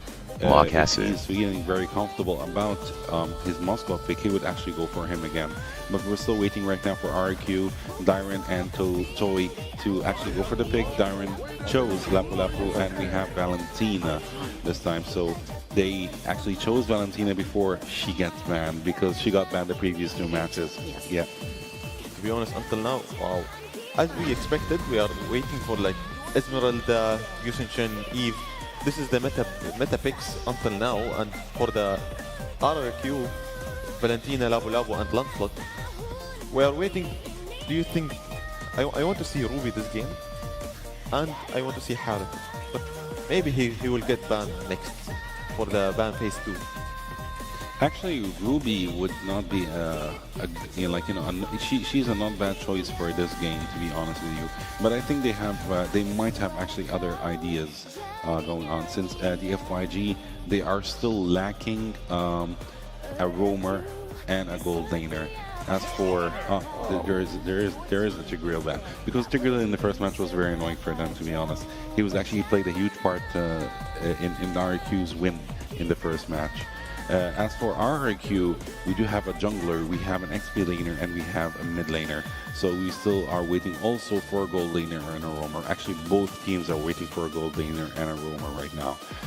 But we will see who will they pick after the ban phase. To be honest, Growth, until now, like some of team, like they are continue in the same strategies during the drafting. Like we will choose the meta picks first, then we will choose like our favorite picks, like Harith, it got banned. So when you are continuing the same strategies, some strategies they have, some of teams they have strategies during drafting because they are forcing some picks and they are denying some picks. So if you have out of picks, you will go forcing like your main or your, like last time we saw Moscow. It was not a force, it was a comfortable pick and a confident from DFYG, and we saw it in the last game and he got MVP. That is very true. That is very true. Right now, for the last ban phase for the team DFYG, are they going for an XP laner ban or they're going for a clove ban?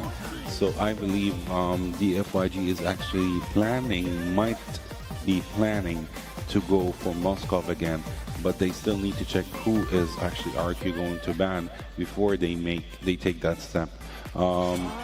Moscow ban, that's it, no more. They're not going to take the risk. They're not not going to let Long go for Moscow. That was kind of expected, to be honest, since Long in the previous match, But do you think between the two, who's more nervous right now? I think both of them are. Right now. To be honest, RRQ, I saw like he's a little confident now for the like Moscow ban. Like I deny it. Like you dominate last game, but now you don't have any cards until like if you have a pocket pick. Oh, well, get to get. I expected to see him actually this match from the FYG. Esmeralda, Yusin Eve until now. Similar to the last game picks.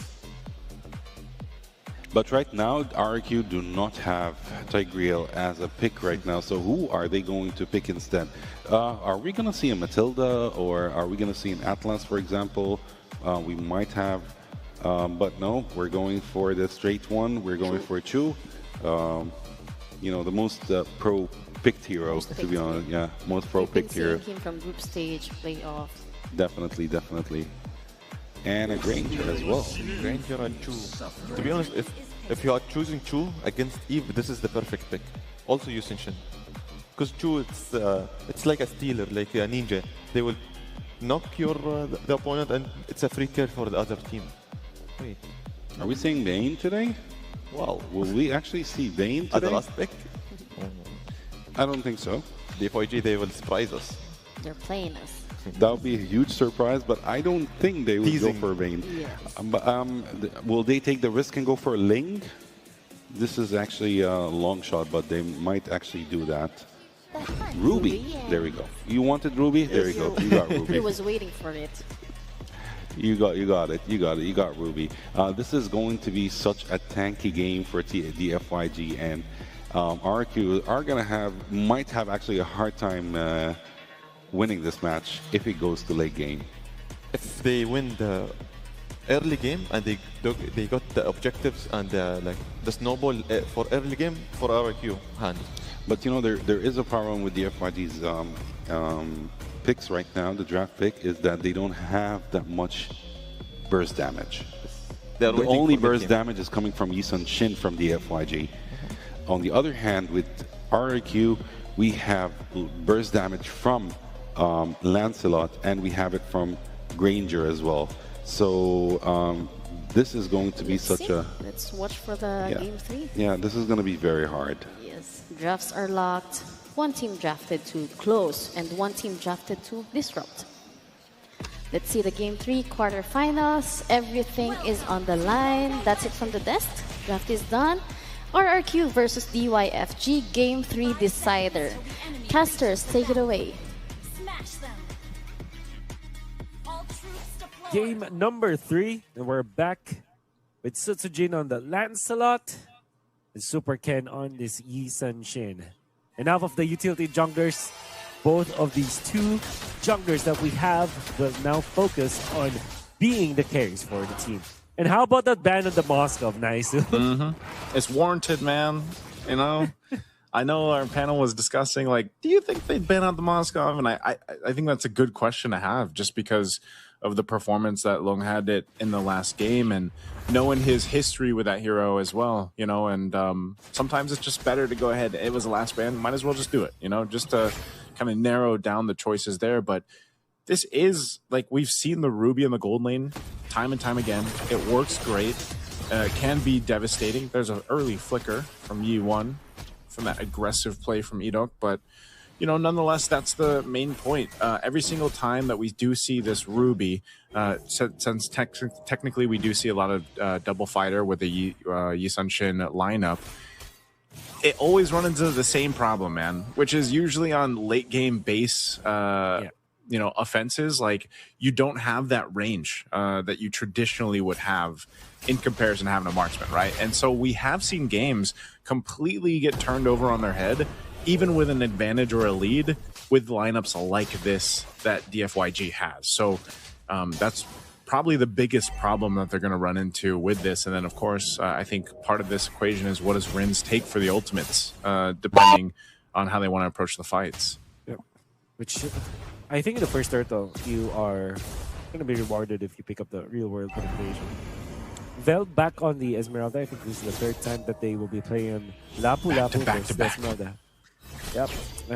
So far, it's been 1-1. Let's see what is going to be the first turtle fight here for us. Hey, Rins has his RWM. Just going to hold on to it. Edok not level 4 just yet. Neither is Zed, so this turtle will start up. But look who's making his way along to join this fight at level 4, threatening with that I'm offended.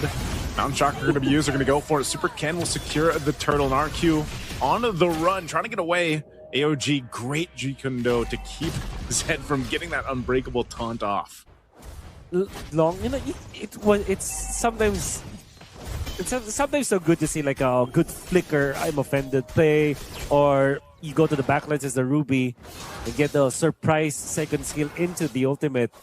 But you saw what Long did. He's literally casually walked in front of the members of RRQ Hoshi, inside the turtle pit, nailed the I'm offended on the perfect target. DFYG casually took that first turtle in front of RRQ Hoshi.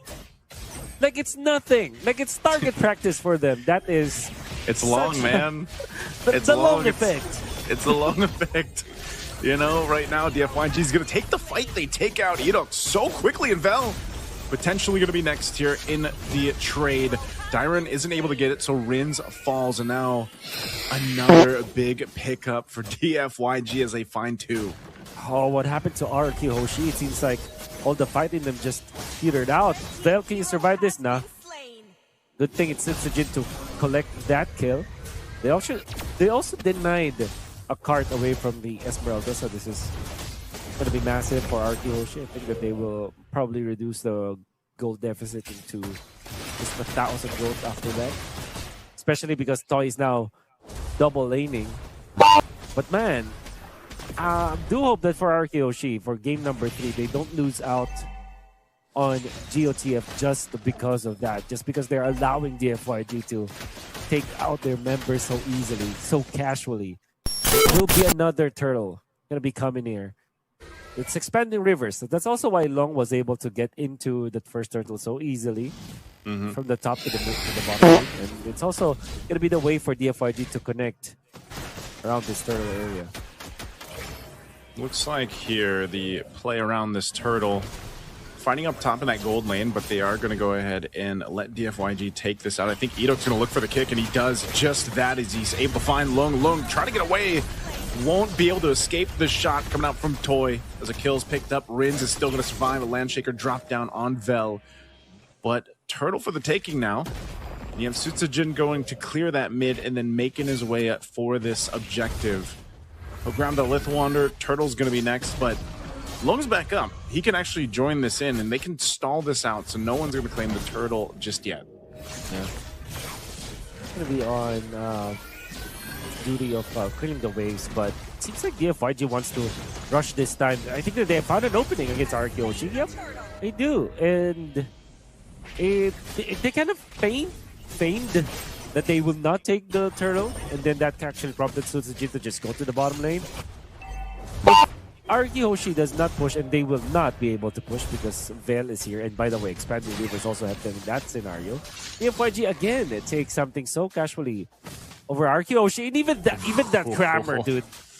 DFYG are taking and stealing candies away from RRQ Hoshi. Yeah, Super Ken, like you said, you know, he's got a ton of experience playing against Sutsujin here in the past, and, you know, it shows. DFYG holding on to that 2,000 gold lead right now. Nothing major, but it is still something, and that could be the reason why RRQ Hoshi decided not to fight into that second turtle. You know, they want to give themselves a little bit more time to scale up and build up here. And especially for Toy, this Granger, as we know, is going to take a little bit of time to go ahead and scale up. And I can't remember. I think if we take a look at the items, I think he did get Sky Piercer recently, but he's going to deal with this pressure now in his lane. DFYG wants to take this tier 1 turret, and you see what's happening here. Well, if they want to take a turret, you just send a few dudes, and they'll be able to get it because of this the threat that this lineup has. RRQ Hoshi has to really think about their mid game and their late game right now, because I feel like DFYG, they continue on taking things away from RRQ Hoshi, like the neutral objective as well as the turrets. It's going to be a walk in the park for them to end this game, especially because they also have good late game. I mean, of course, they don't have a marksman for DFYG, but this is still a Yi Sun-Shin. I think Yi Sun-Shin is a marksman if you think about it. But again, there is a lot of ways for DFYG to end this game at any stage. So if RRQ Hoshi does not find the opening for Sutsujin to wreak havoc, as well as find the timing for Toy to be activated, this is going to be DFYG advancing in this playoff. See what happens. They have control of the turtle right now. I think still RRQ Hoshi doesn't want anything to do with these turtles. He's just being zoned out by Vel, actually. So great choice there for Vel, but they are going to trade it objectively as that tier 1 up top is pushed down by Toy. So at least RRQ Hoshi kind of getting what they can. That seems to be the whole case. You know, they can't fight, at least for now. So you might as well grab some space to work with on the map. Get some objectives if you can. But I'm just worried because the way things have gone in the past, 8 minutes, basically, I don't know if they're going to be in a position to actually contest against the Lord unless they somehow get an advantage. That advantage would come mainly through Edok getting a kick and then giving them the numbers advantage in a team fight. But right now, it just seems to be pretty difficult. Yeah, he does have the Sky Piercer, Thunderstrike, but he's working on his next item here. Oh, Bell, is he going to get caught? Nice Landshaker to stun. AOG comes down. Good pickup for Toy to take as he has the Sky Piercer. A little bit of trade in the mid. Oh, the Mountain Shocker will be able to take out Sutsujin as Super Ken gets a solo kill. And now they traded out the 1-for-1. But definitely a difficult game for Sutsujin here. Wow, Vel, I was really wondering what he was trying to achieve in there. They tried to cut the waves very nearby the turrets of RRQ Hoshi, but it turns out to be good because E1 was there to counteract with the E's ultimate. They also did force Rin's ultimate to copy the real world manipulation, but I think the bigger kill was onto Sutsujin. And not only that, nice, they actually take a turret in the mid lane, a turret in the bottom lane, on top of a kill onto the jungler of RRQ Hoshi. And all of a sudden, they are up by 3.8k gold. RRQ Hoshi are just not finding a break in this game. Whereas DFYG, they're just getting everything in their hands. Super Ken, if you give this guy a hero that he can be successful with, and if you set up the Yi Sun-Shin for success, you can see that Super Ken is more than able to deliver. Now it's going to be up to how RRQ Hoshi will contest this Lord. Yeah, I guess they're going to go for it. Conceal is going to be used just to push into this territory here. DFYG healthily ahead right now of RRQ Hoshi. I'm not sure if this fight does break out, how it's going to go for RRQ Hoshi. They might just, even if they go for a kick for Edok, like, who do you go for? Who do you kick? Yi1 isn't even giving you an opportunity to kick him, as he's got the flicker even available. So, it's really difficult for this Cho to find that window of opportunity, and that's why all these objectives has been basically no contest. Another one going to DFYG. They might force a fight here around the tier 2 turret. Look at Vel, third time on this Esmeralda, having a much better game than he's had previously, as he just goes and leads the charge in. Diren gonna jump in as well. Solo, he does get out. Luckily, they still have these holy defense shields as well, but the waves are going to be pushing in, working on these tier 2 turrets. Sutsujin this whole time has been playing catch-up, trying to get those items that he needs on this land slot to be able to provide more of that damage throughput that they need here. Yeah. It can all stem back to that first turtle fight where RRQ Hoshi, like a deer in the headlights, stared down DFYG and gave them everything. A kill and a turtle. And a kill onto the Sutsujin Lancelot more than anything else. Because ever since then, I mean, DFYG did not let go. They're just collecting kills after kills. They're activating Long on his Ruby. And most importantly, Super Ken is just delivering. E1 also is a threat for RRQ Hoshi. And there's no actual way for them to really contest E1. There should be because of the Lapu Lapu, but it seems like E1 has already countered what RRQ Hoshi is trying to do. Oh, RWM dropped down. Look at that. Stopped in his tracks too. Nowhere to go. Just body blocked by basically the front line of DFYG. Lord finally goes down. Base turret with it. They will hold on to the 2 base turrets for now, but the shield in mid is gone. So DFYG might continue to press this on. If they actually give the call to Lung to go and make the play and just flicker on forward, they could do that. But now in the mid lane, oh, Sutsujin just to his death, even with the Revitalize being popped here. They keep him healthy. There's the jump in, the AOG from Zed, and Diren is gone as well. Lung still has his Flicker I'm Offended combo. They're going to march in with the waves here, and DFYG with this massive lead will clean up another kill. They want to make a statement. They're going to go for the wipeout here before they end the game and take game 3 against RRQ Hoshi. Oh, and that is Long. The biggest smile that we've seen all throughout Games of the Future. And you can blame them. They have just eliminated RRQ Hoshi, a team that's very famous in the scene, and they did it so commandingly in game number 3. Not even a letdown. Long with that I'm Offended play to take out Sutsujin, the first turtle of the game. And eventually they stole it to them, eliminating this RRQ Hoshi from Indonesia. GG's, of course, RRQ Hoshi. Still a pretty good game number 1 that we've seen from them, and I'm sure that we can hear more from our friends from DFYG pretty soon. But now, incredible. we'll be One more throwing it time, over give it up to the stage winning for the team, interview. DFYG.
iPad says. Song HBD RRQ K12 link.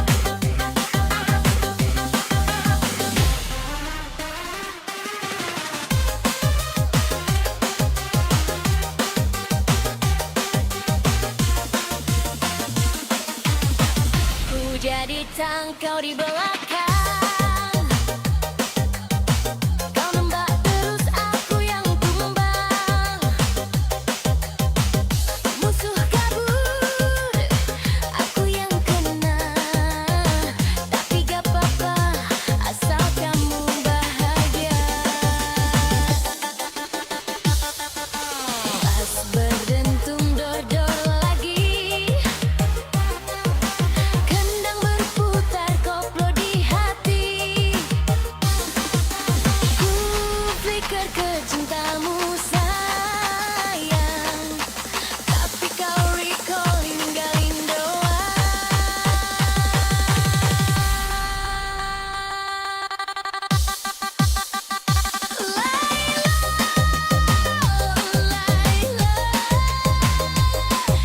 Jor-jor hatiku tiap kau uti sayang.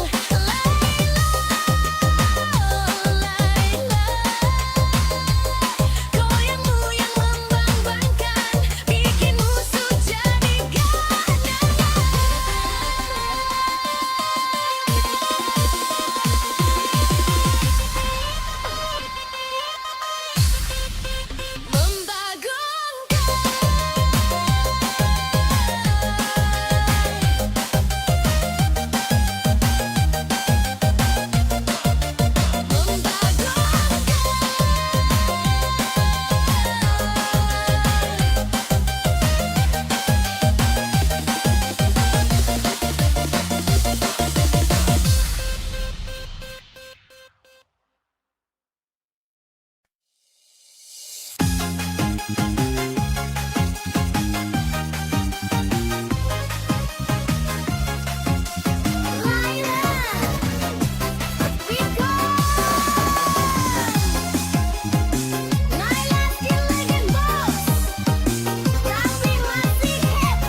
masuk lobby baju kinclong banget. Layla legend efeknya kayak kesambet. Musuh lihat langsung bilang membagongkan.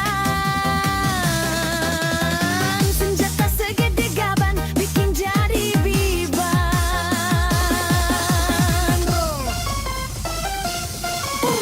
Boom, Layla flicker tapi ketembok. Epic moment bikin semua bengong. Membagongkan, oh membagongkan. Layla the peacock menggema di land of dawn. Laser biru nembus tembok. Most got a moment, tapi tetap skin legend. Layla membagongkan, orangnya menggelegar. Musuh gemetar, mereka pun bubar. Layla legend, makin menggahar. Gasmet, flicker ke tembok tapi tetap menang. Drop bass, distorted, kekepung berputar kencang. Layla skin legend, tembakanmu bikin mustang. Masih epic, bodoh amat. Yang penting skin legend membagongkan.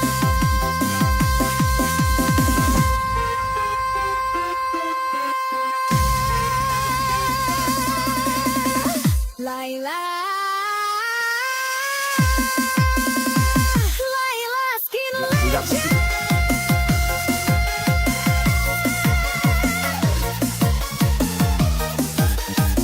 Masih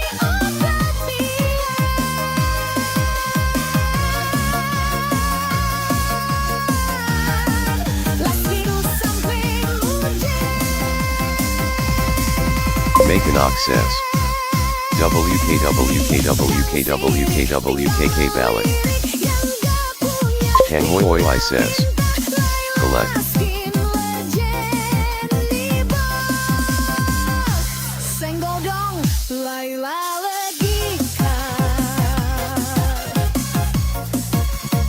Makin access. Kucing garing para eta max akan Olga Guntina. Makin access. Pibir Pika. Nipad says. Salamat datang di DFYG M3MB490N9K4 bersama Tutor sesat. Don't forget subscribe. Hater nuhan. Makin access. Gok makin. Kangwoy says. Kusaya gantina kujuna manaya. Nipad says. Yang punya TikTok follow ya barsatz store. Makasih.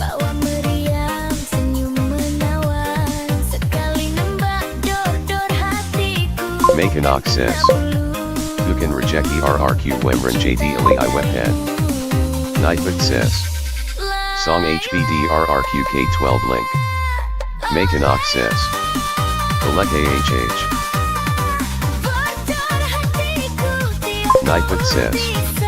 Song M3MB490N9K4 RRQ all link. Kangwoy says. Ha. Leave it param reload. Uriim says. ITUS itoy I digantian makali seru WKWK.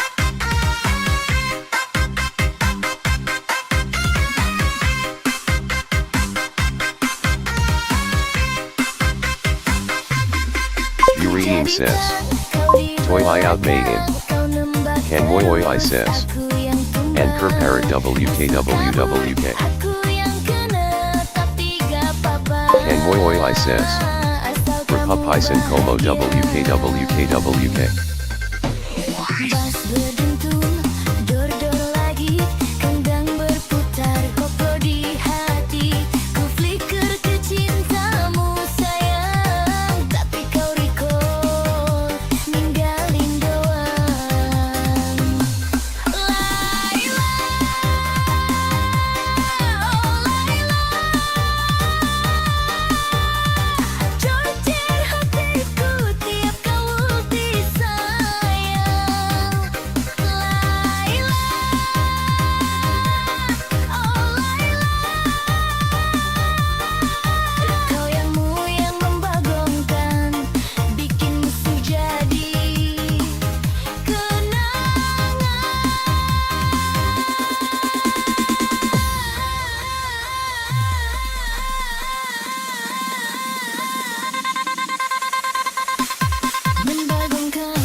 Says. Low may itu iconic emac gold lane 2300 mang WKWK.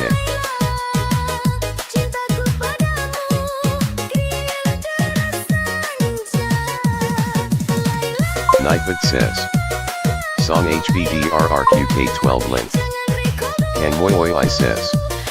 2300 Bukan Emma loggy. DianFengYaoGuai says. Uyut. Goyang senjata, tembak cinta. Di land of dawn, ku rela kalah demi dia. Laila, oh Laila, marksman cantik idola.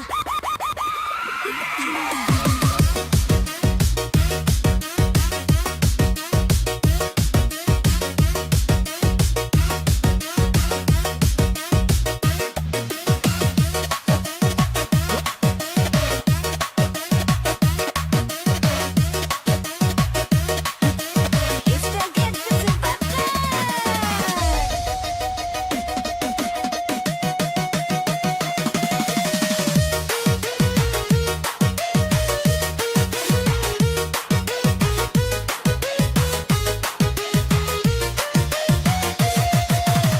Mungkin cemburu, tapi aku tetap setia. Balik hitam dulu demi damage di hatinya. Bilang ojo apa, aku jawab iya sayang. Tapi malah kena gang, Laila nyari kau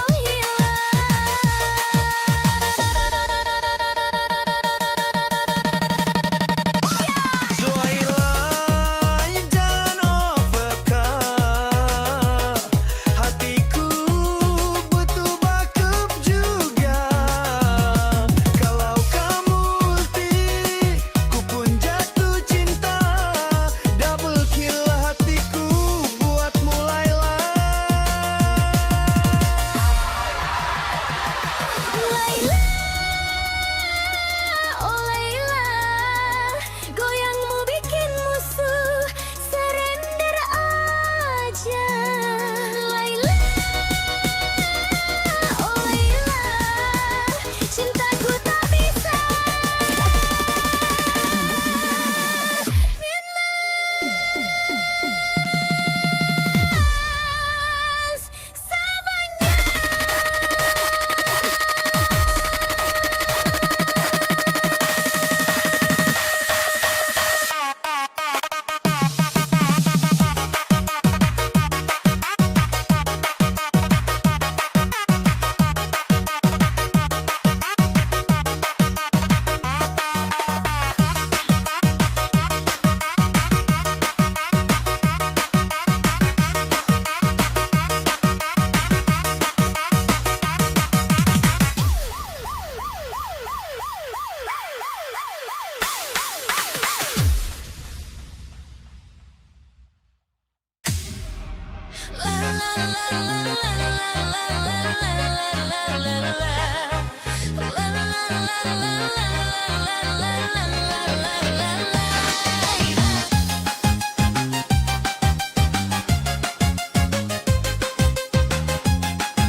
Main malam minggu seorangku sendiri.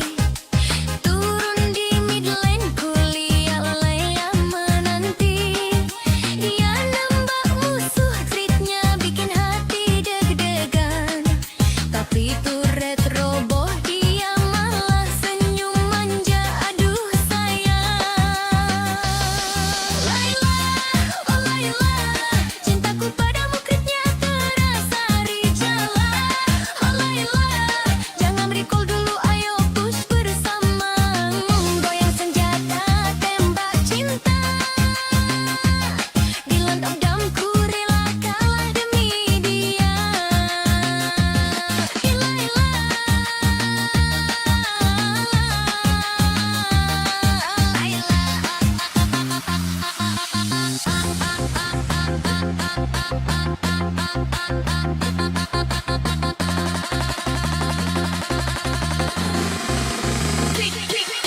Mesin cemburu tapi aku tetap setia. Beli atam dulu demi daij di hatinya. Dia bilang cover aku jawab iya sayang. Nipet says. Yang punya TikTok follow ya barsatz skor. Makasih. Oi, lala jangan apa, hatiku pupuk pipa. laga, jalan tebel putih, ku pun jatuh cinta, double kill hatiku buatku. Halah, lailah, oh lailah, goyangmu bikin musuh surrender aja. Lailah, oh lailah, cintaku tak bisa di-nerf selamanya. Goyang senjata, tembak cinta, gila dong-dongku rela kalah demi dia. Lailah, itulah Ayo Tonya.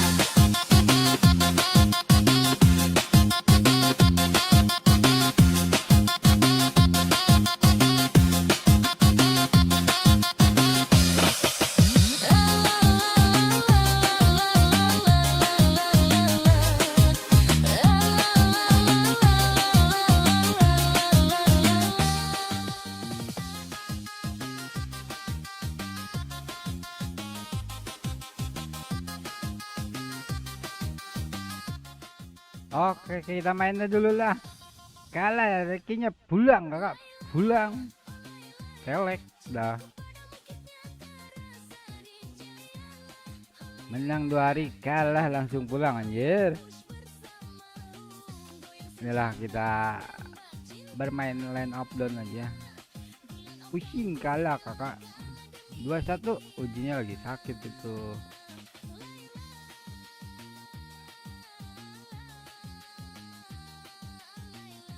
Ujin lagi sakit kakak, bukan rezekinya susah, kanjut aja.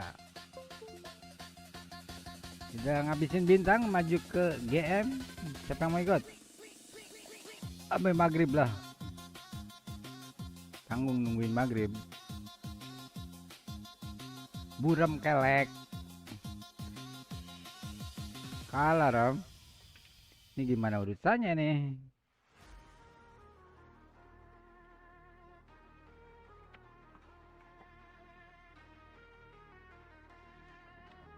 Login nggak?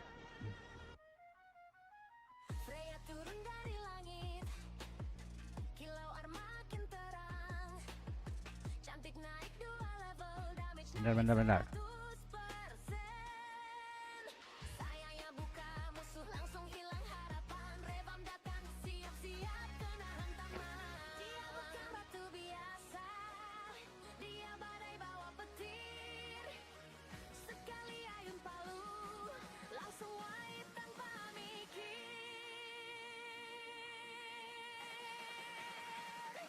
Freya rebam, makin cantik, makin kuat, makin membagongkan. Satu skill turun musuh langsung pada hilang. Napik itu indah, tapi Freya Nggak menjadi main anjir. Pap, wah, kelek Ram. cuma ada satu hukum yang penting Bewan, bukan menang. Kelek kan. Diskon 30 minggu pertama, apaan itu? Patrick. Cuaca seindah ini jarang ada loh di gurun. Jangan disia-siain. Kelek Ram, kelek.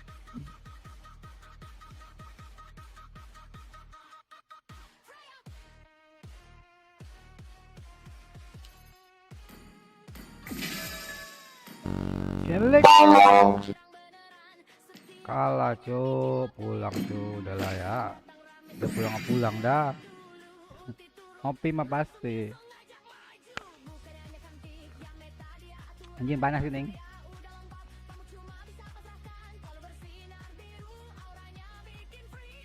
RRQ udah kakak 21. Pulang kakak, pulang. RRQ kalah sama Chicken. Makin cantik, makin kuat, makin membagongkan. Camputir bareng bala.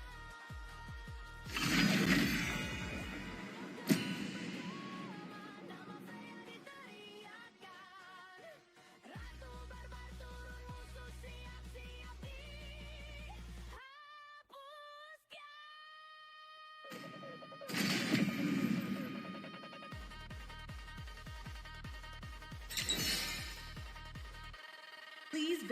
Gue cang amat anjir.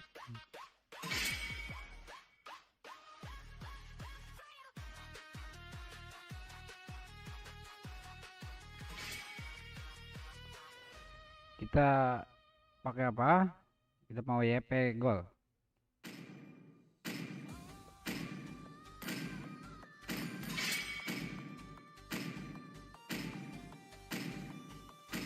Your team is banning.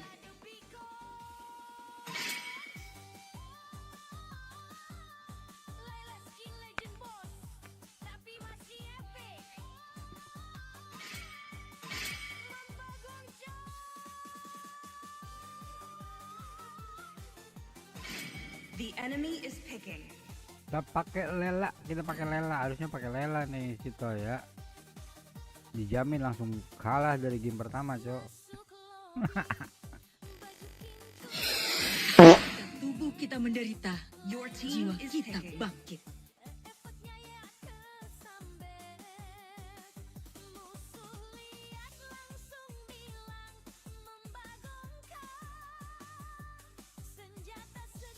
Cinta lebih kuat daripada kekuatan manapun. Buset deh. Pangkono seram anjir. Mobilku siap untuk bertarung. The enemy is picking. Aku tidak pernah berhenti berjalan.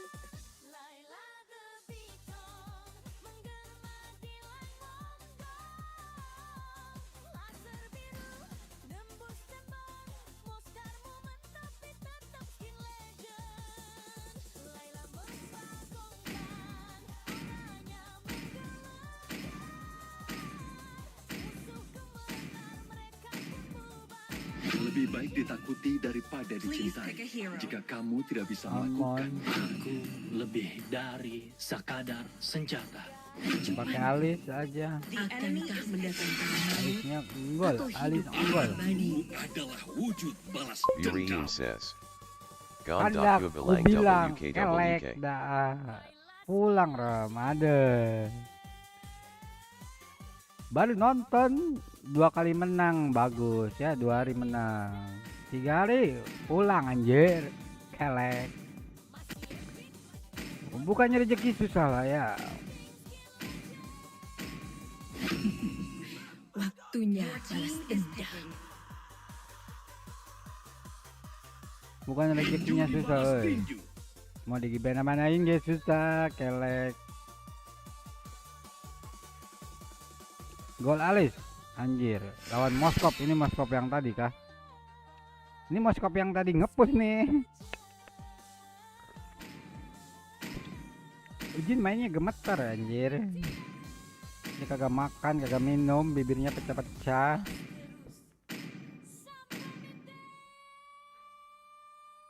Kelek. Login gak lo? Ini legend nih. Legend membagongkan. Epic anjir.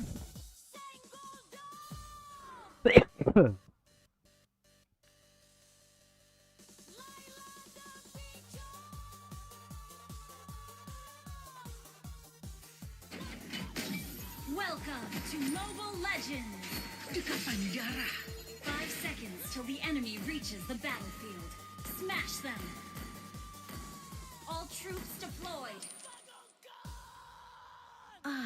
Membagongkan. Aroma sari kehidupan. Ini kenapa skill 1 dulu anjir? Semua yang haus kekuatan akan berakhir tunduk di Gua main kakiku. asai.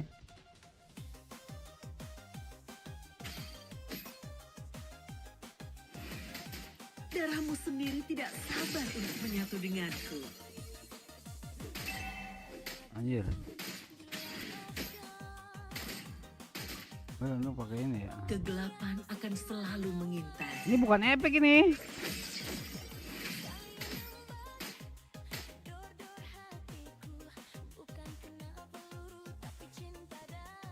Lagi, aku belum puas. Anjir kenapa gue sih ya? Dapat. Darahmu memberiku kekuatan.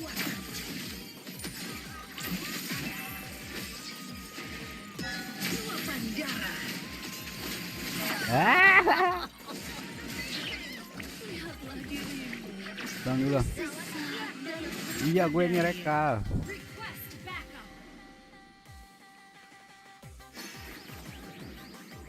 Itu gue pakai itu ya. Agak modal itu. Lawan menghilang dari leher.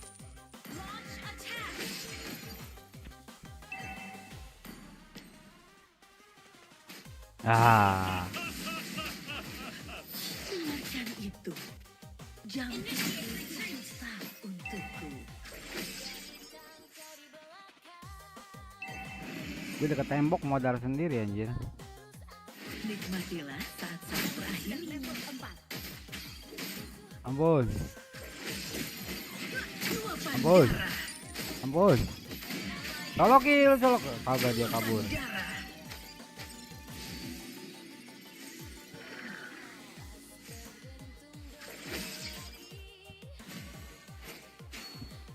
Puaskan hasrat dan dahaga. Sudah.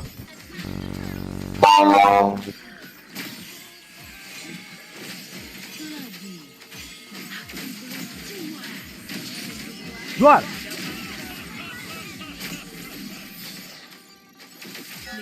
Jual. Nah. Rang. Lu belum level 4 anjir. Keinginan dan hasrat. Bukankah kita semua ingin memenuhi? Bikin ini dulu aja.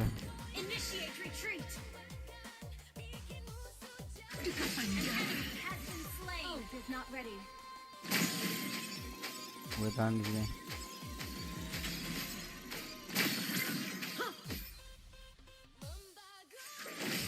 Kegelapan akan selalu mengintai.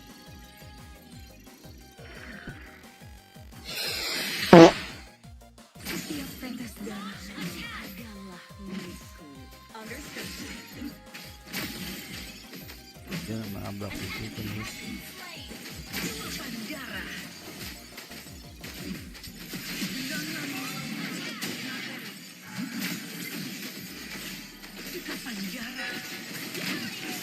Aing katurat anjir. Aduh.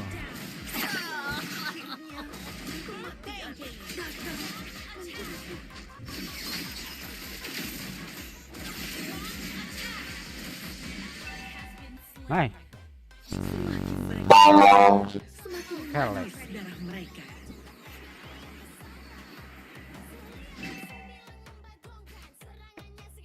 Tataplah aku. Memangnya aku begitu menakutkan?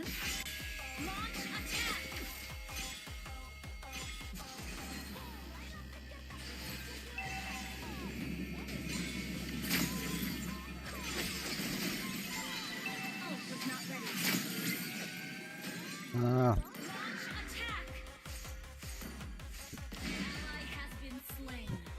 Malah modal anjir.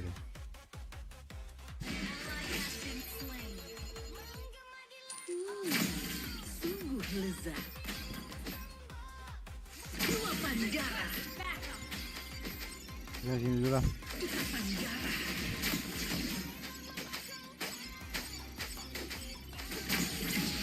Jual. Lu anjir. Ya. Kelek. Luapan darah. Puaskan hasrat dan dahagaku.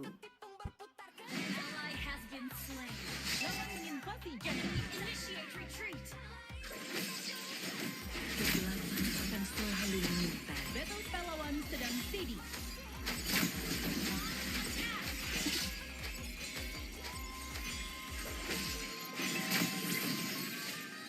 Anjir ya.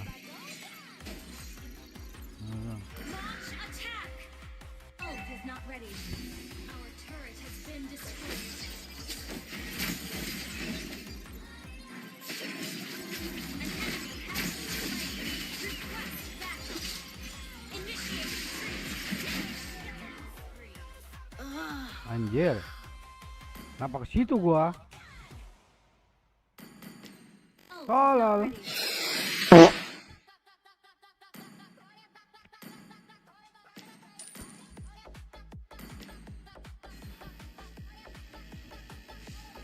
Hasratku Nggak semakin jauh Nyonya Nina.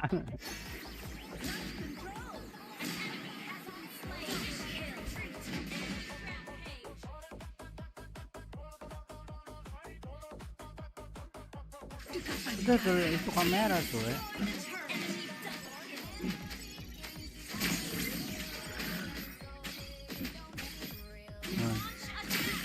Ya iya.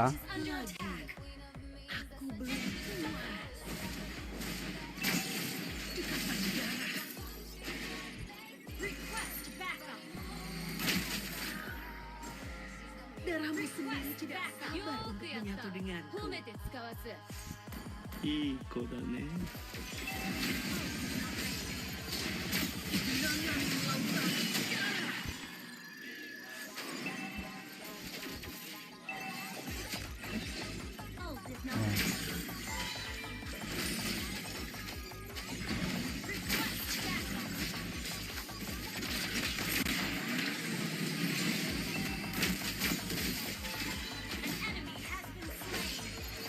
Oh.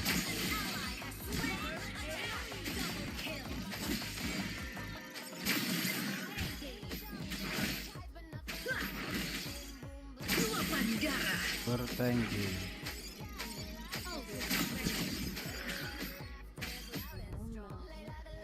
Lihat deh, sombong amat.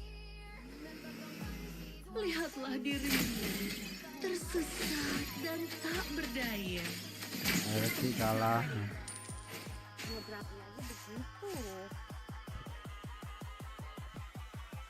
Iya gimana tuh? Udah mah udah, yang udah mah bro.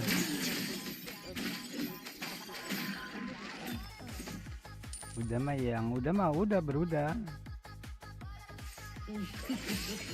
Ya bubar dong ranternya ya. Iya bubar ya.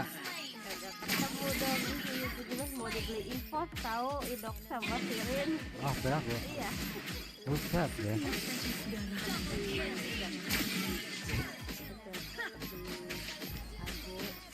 Luapan darah. Kita masukin. Bayangin ada Albert, ada PYN, ada Sirin. Itu tinggal 2 itu kok. Yang belum. Gila. Yang belum. Iya, gila itu. Lagi. Keren. Tahun lalu. Kemenangan ada di sini. Mau gitu makin jadi. Wah.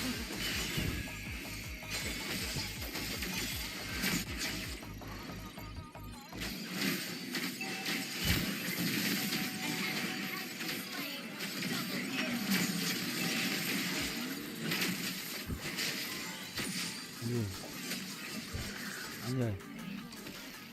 Buset. Enggak mau ular. Kita ke sini aja.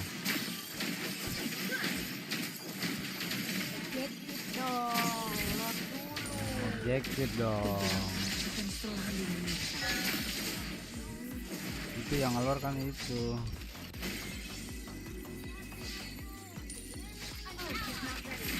Numpak lain Johnson kelek.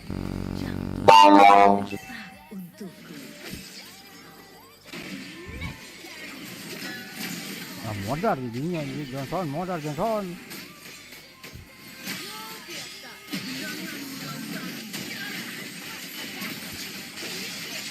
Aduh. Oh, kakak aku.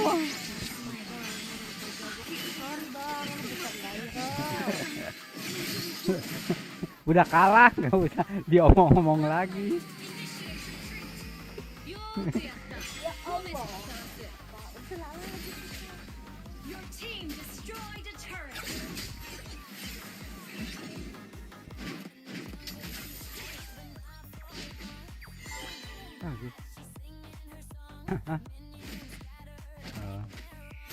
Semakin mereka melawan, semakin manis darah mereka. Ambil bab juga nggak jadi ambil babnya. Darah. Puaskan hasrat dan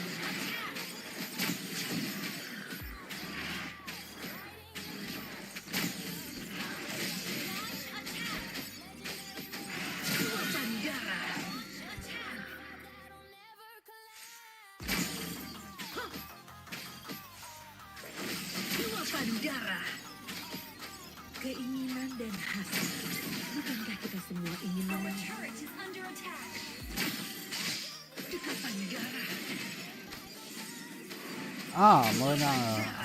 Aduh.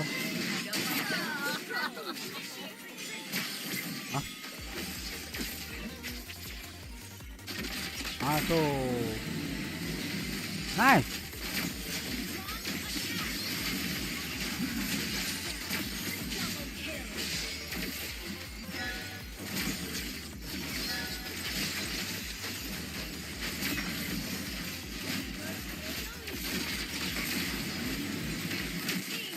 Oh, nice.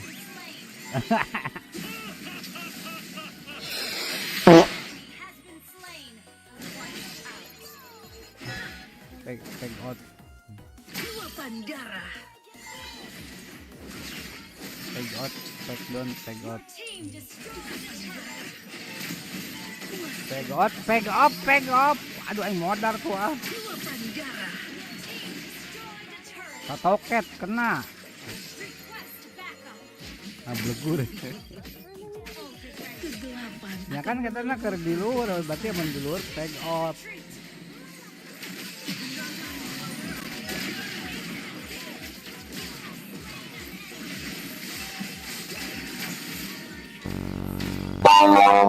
Lu tolol ini. Udah pulang ah.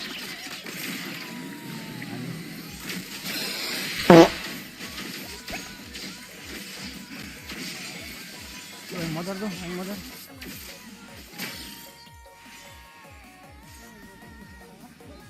Tolol. Yang ini nonton terus-terusan.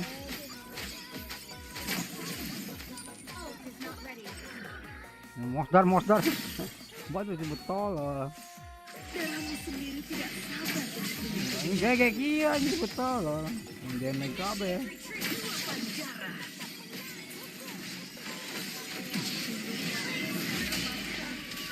Oh, kemana sih ya? Itu yang motor.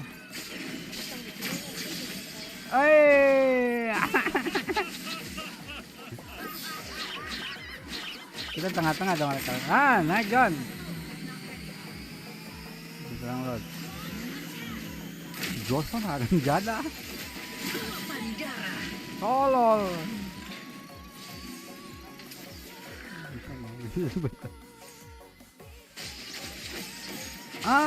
Kena dong. Ayo Mas Rob.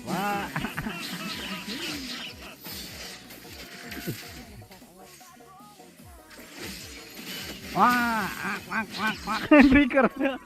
Batu rekar breaker.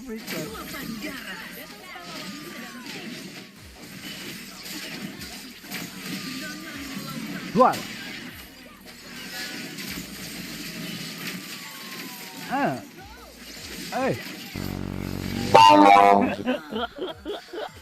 Goblok lagi sorangan betul. Aing nebean. Ini dari mana nebein? Golen ini bukan teh. Lagi. Motor betul terbalik ke pemajikan aing Ram.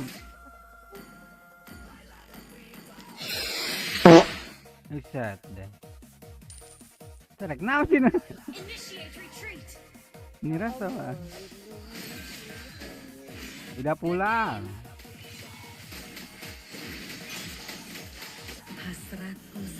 Udah pulang.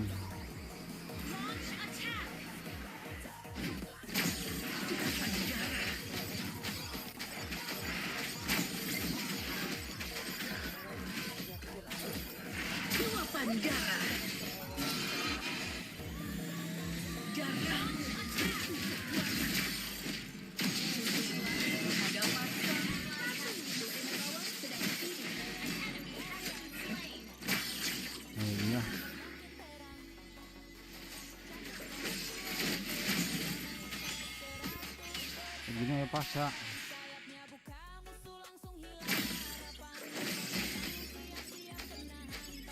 Ada flicker Kak.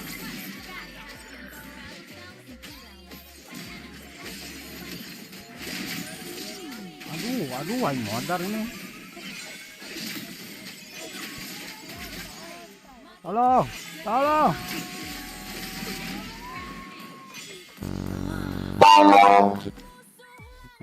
Goblok banget.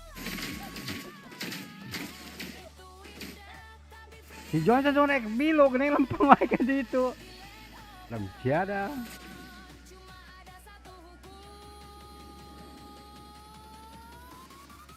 Initiate retreat.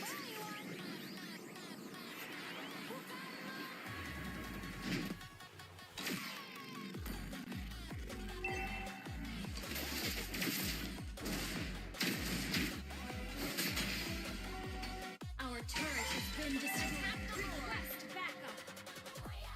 Initiate retreat. Request backup. Initiate retreat. Ikatan darah. Keluar. Ult is not ready. Retreat. Ult is not ready. Kegelapan akan selalu menyertai.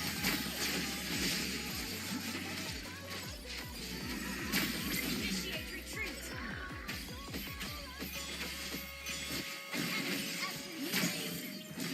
AoE launch attack.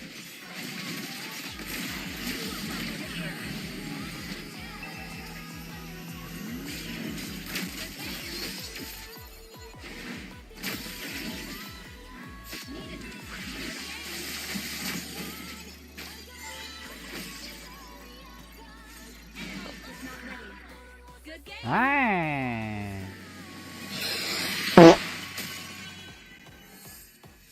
Victory.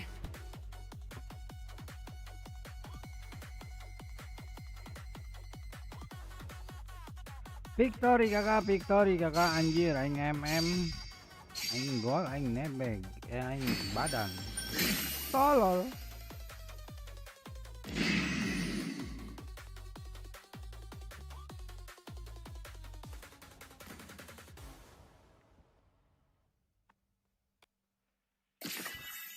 Mata lo gue digebugin anjir.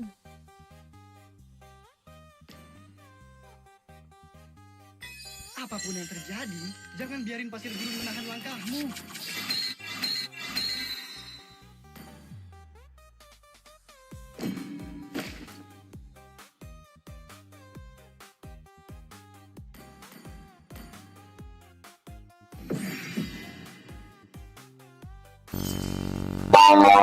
Iya.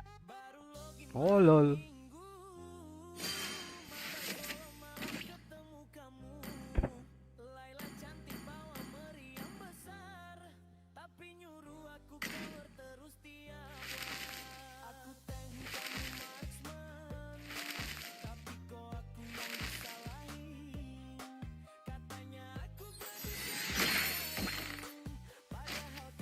Oh, udah nggak dapat yang baru ya.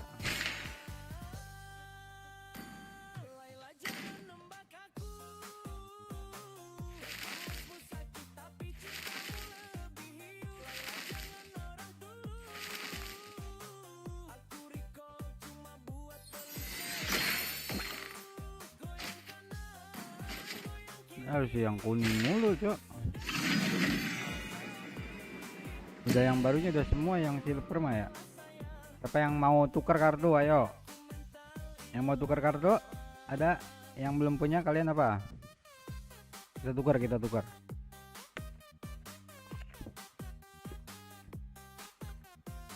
Yang mau tukar kartu bacot aja.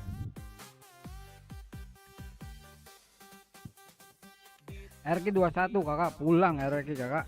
Aduh, kelek dah.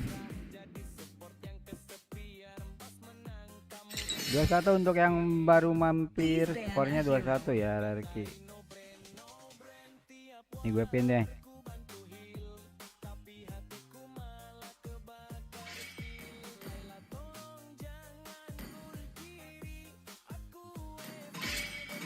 Team is banning.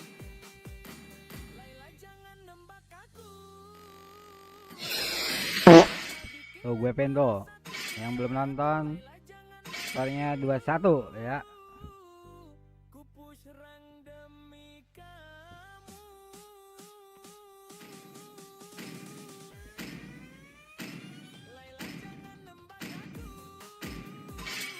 team is picking.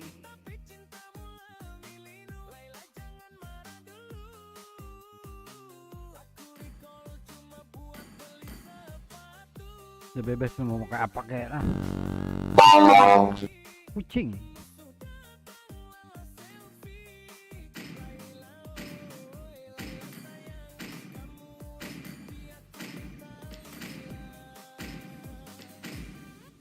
Mereka memanggilku seorang pahlawan karena aku menyelamatkan negaraku dari kehancuran. Samudra mematuhi kehendakku. Cinta dan harapan adalah dua ciptaan terbaik. Reka.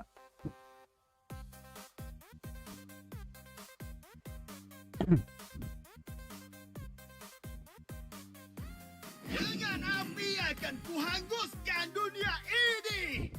Demi kemuliaan. The enemy is picking. Keberanian dan kesetiaan dalam tubuh yang sudah mati.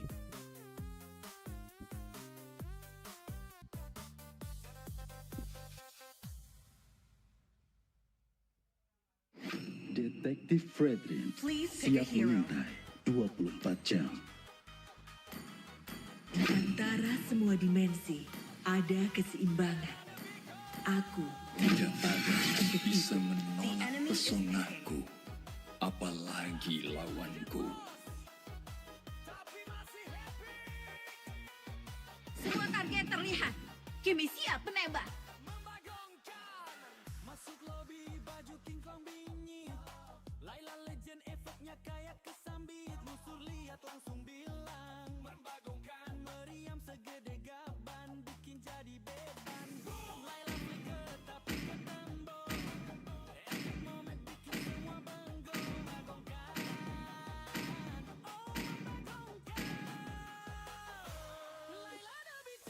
Oh, gue pakai emblem common anjir.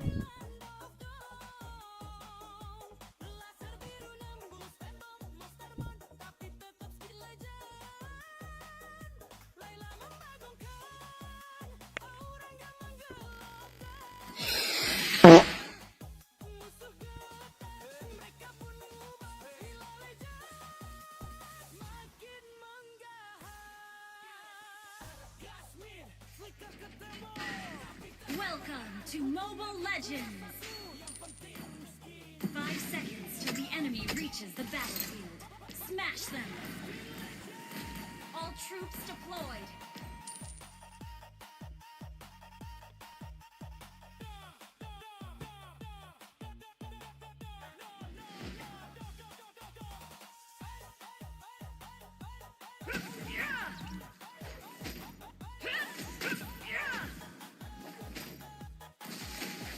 Keseimbangan adalah hukum terpenting di alam semesta.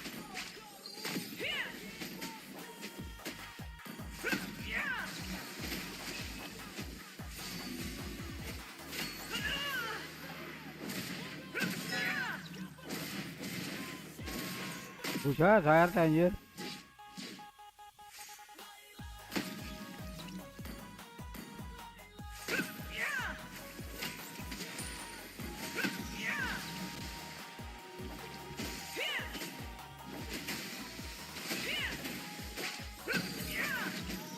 Aduh ampun,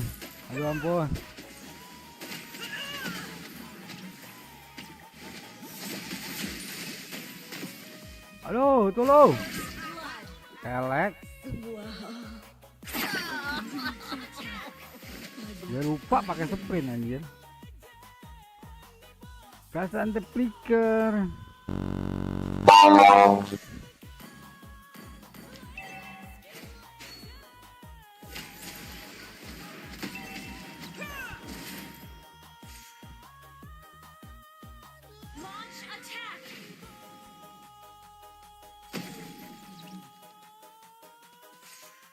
Aku melihat peradaban yang bangkit dan hancur.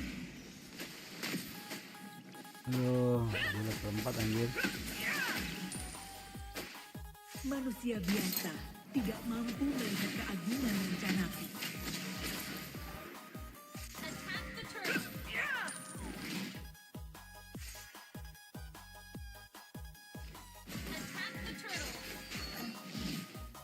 Aku hanya ingin memusnahkan mereka.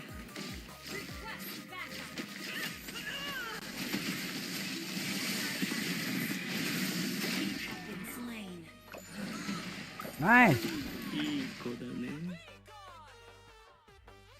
The enemy has slain the turtle. Aku tidak mencari kebenaran. Akulah kebenaran. Launch attack.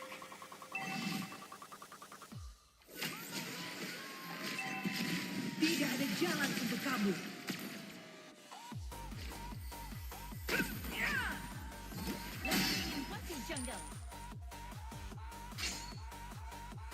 Aku adalah musuh alami mereka.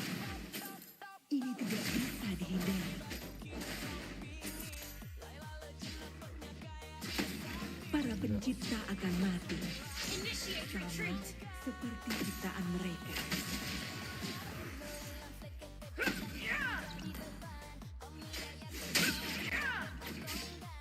Sahabat dah.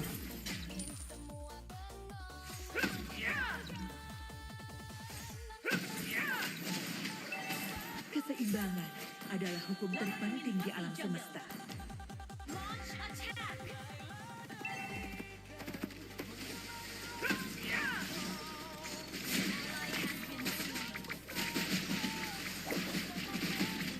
Launch attack.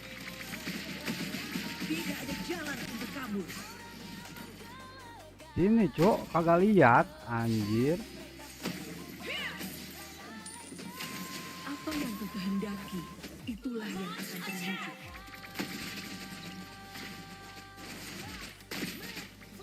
Launch attack. Tanpa kebijaksanaan, kekuatan itu tak ada artinya.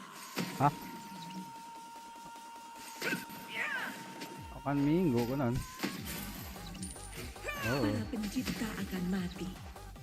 Sama seperti kita. ini jauh kan? Itu kan.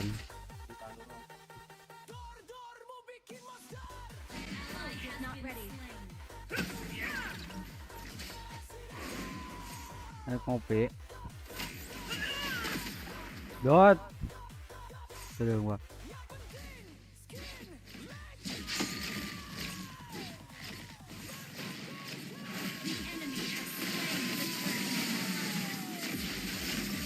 Tidak ada Nggak tahu ya. jalan untuk kabur.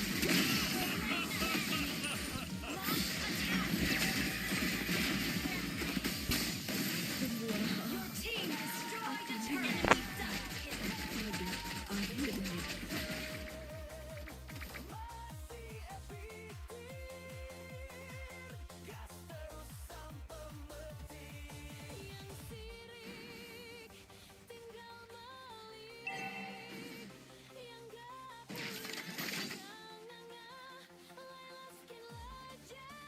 Our turret has been destroyed.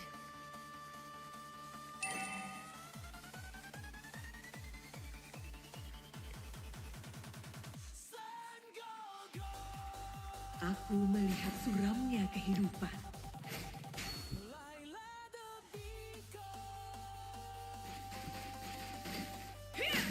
Aku tidak mencari kebenaran. Akulah kebenaran.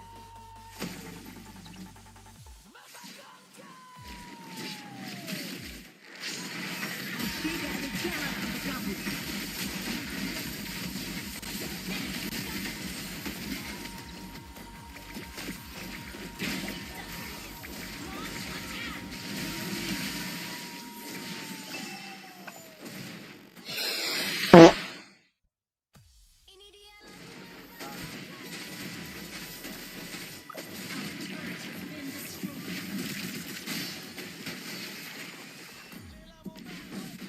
Aku menyaksikan beribu semesta hancur akibat keserakahan mereka.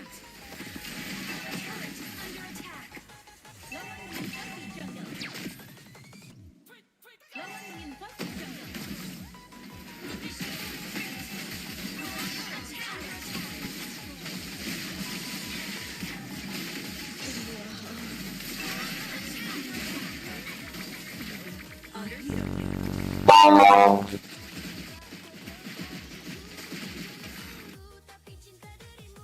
yang sebarna isu kan? Sebarna. Oh. Manusia biasa dengan rencana. Tidak ada jalan bersama.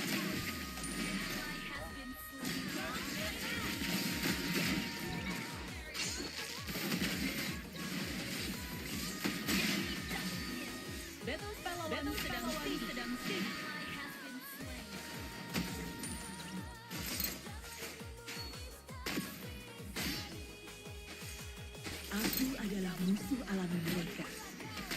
Ini tidak bisa dihindari.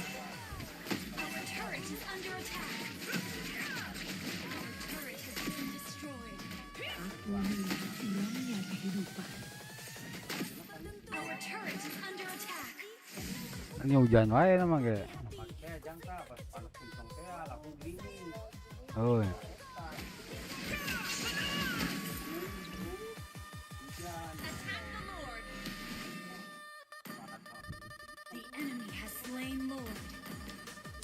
Apa yang kau kehendaki, itulah yang akan terwujud.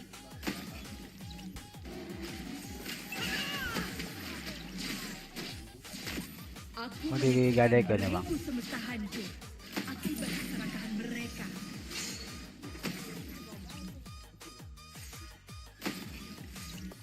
Pemawat kamari.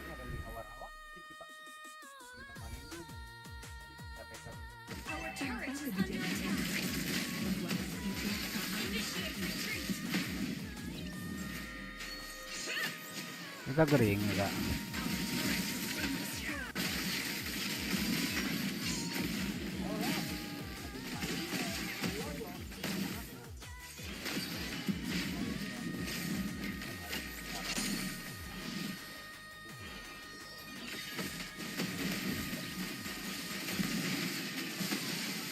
Tidak ada jalan untuk kamu.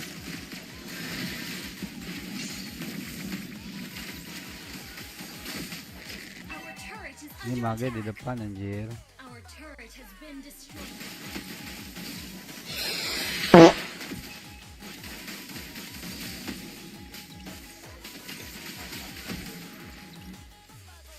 Dadan mana? Oh, teteh orang duku.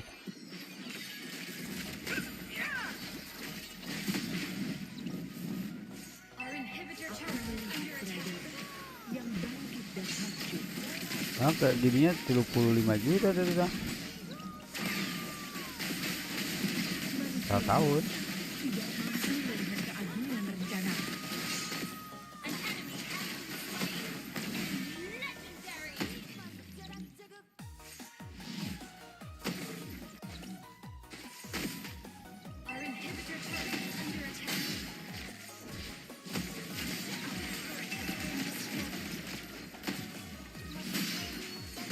Oh, emang Darkin kan mangkat.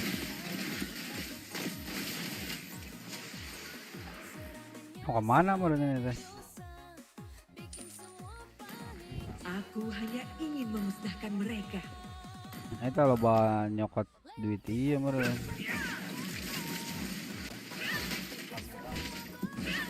Para pencipta akan mati. Biasa kayak ngaganakeun duit apa nonton cenah. Aku adalah musuh alami mereka. Ini tidak bisa dihindari.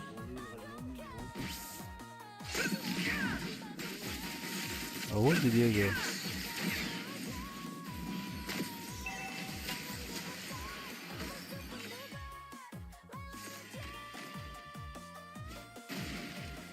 Aku tidak mencari kebenaran.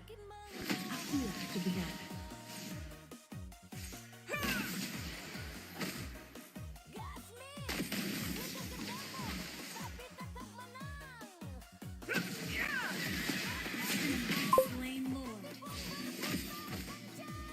Ram maghrib gelek. Maghrib dulu.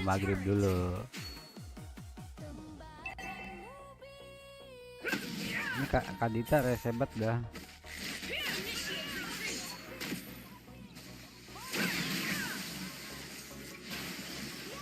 Ada yang benang. Bawa ke pinggir lah.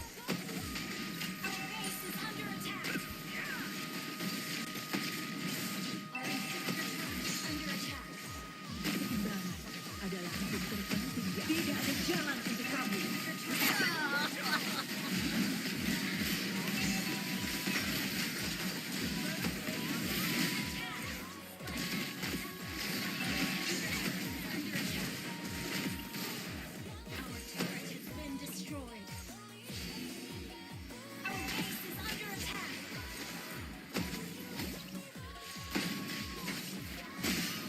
Anjir, ke modal aing teu make sky filter.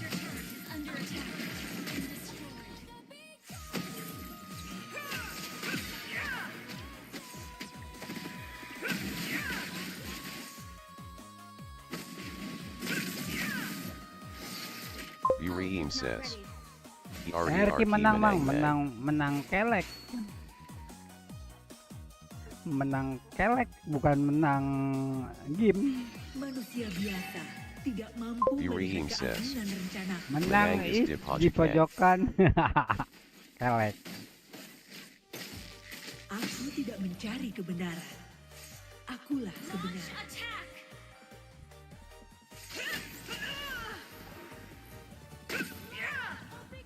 Menangis hati ini. Aku menyaksikan beribu semesta hancur. Akibat Udah nggak keserakahan terlalu mereka. ini sih sekarang.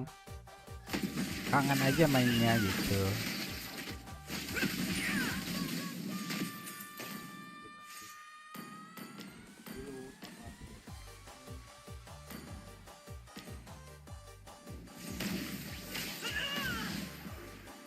Stiker tuh ya.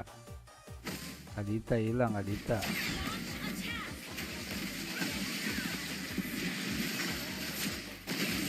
Lihat, Adita hilang, gue yang kena anjir.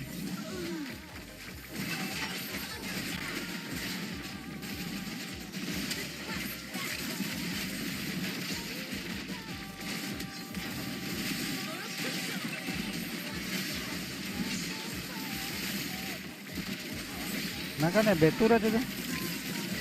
Anjir, saya teh anjir. Kelek dah.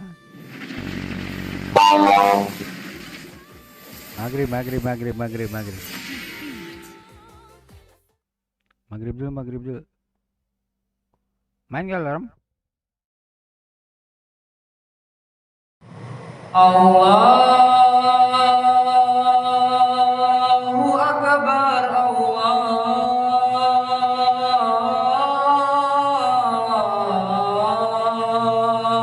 Akbar, Allahu Akbar,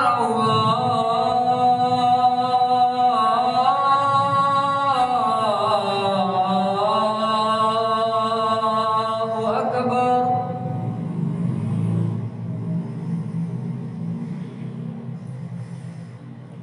Asyhadu an la ilaha illallah.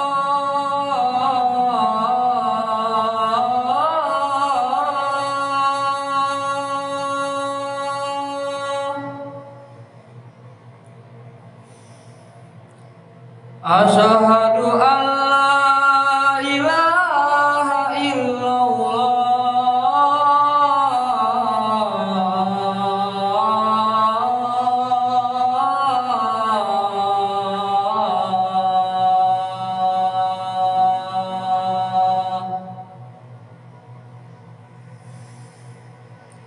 Asyhadu anna Muhammadar Rasulullah.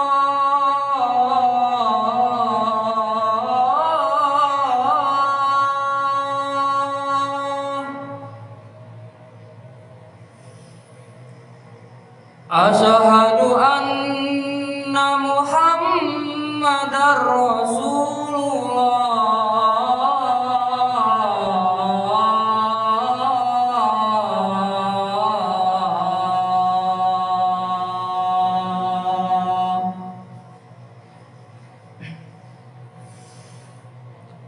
Hayya 'alas shalah.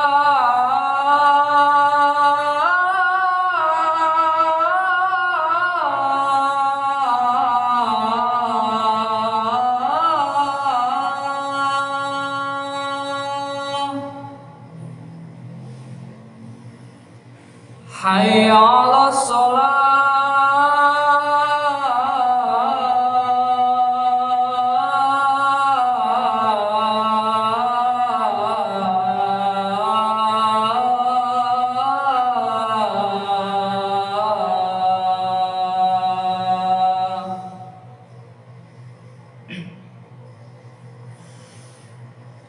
Hayya 'alal falah.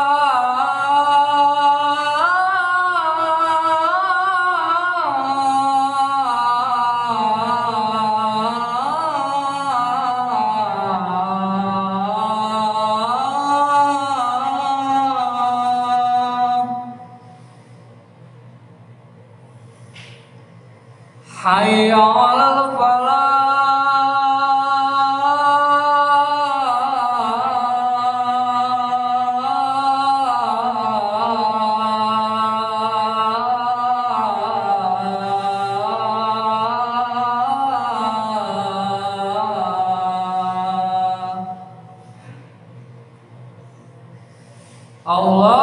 Allahu Akbar. Allahu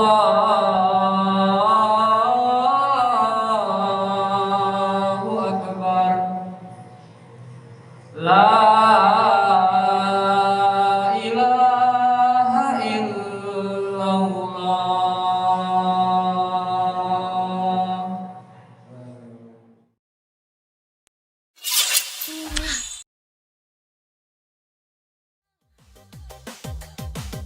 Musuh kabur, aku yang kena. Tapi gak apa-apa, asal kamu bahagia. Pas berdentum dodol lagi, kendang berputar koplo di hati. Ku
bodo amat. Yang penting skin legend membagongkan.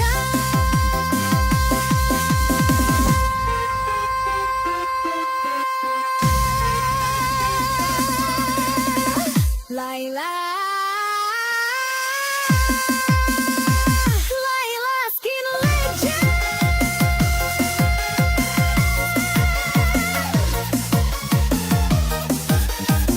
Masih obat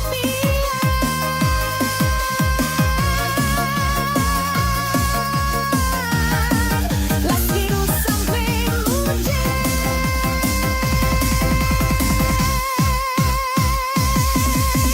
Yang sirik tinggal melirik, yang gak punya tinggal minta. Laila skin legend di bawah.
This game a lot, and mostly enjoying Verso March with his Moscow play. It was unbelievable and out of this world. Yeah, did you guys notice the turtle steal from Moscow that he did? That was crazy. That was crazy. He was shocked. He was shocked himself.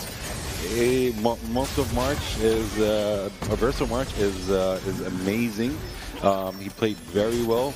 He told Long, I can also play with Moscow. So apparently anyone who plays with Moscow right now wins.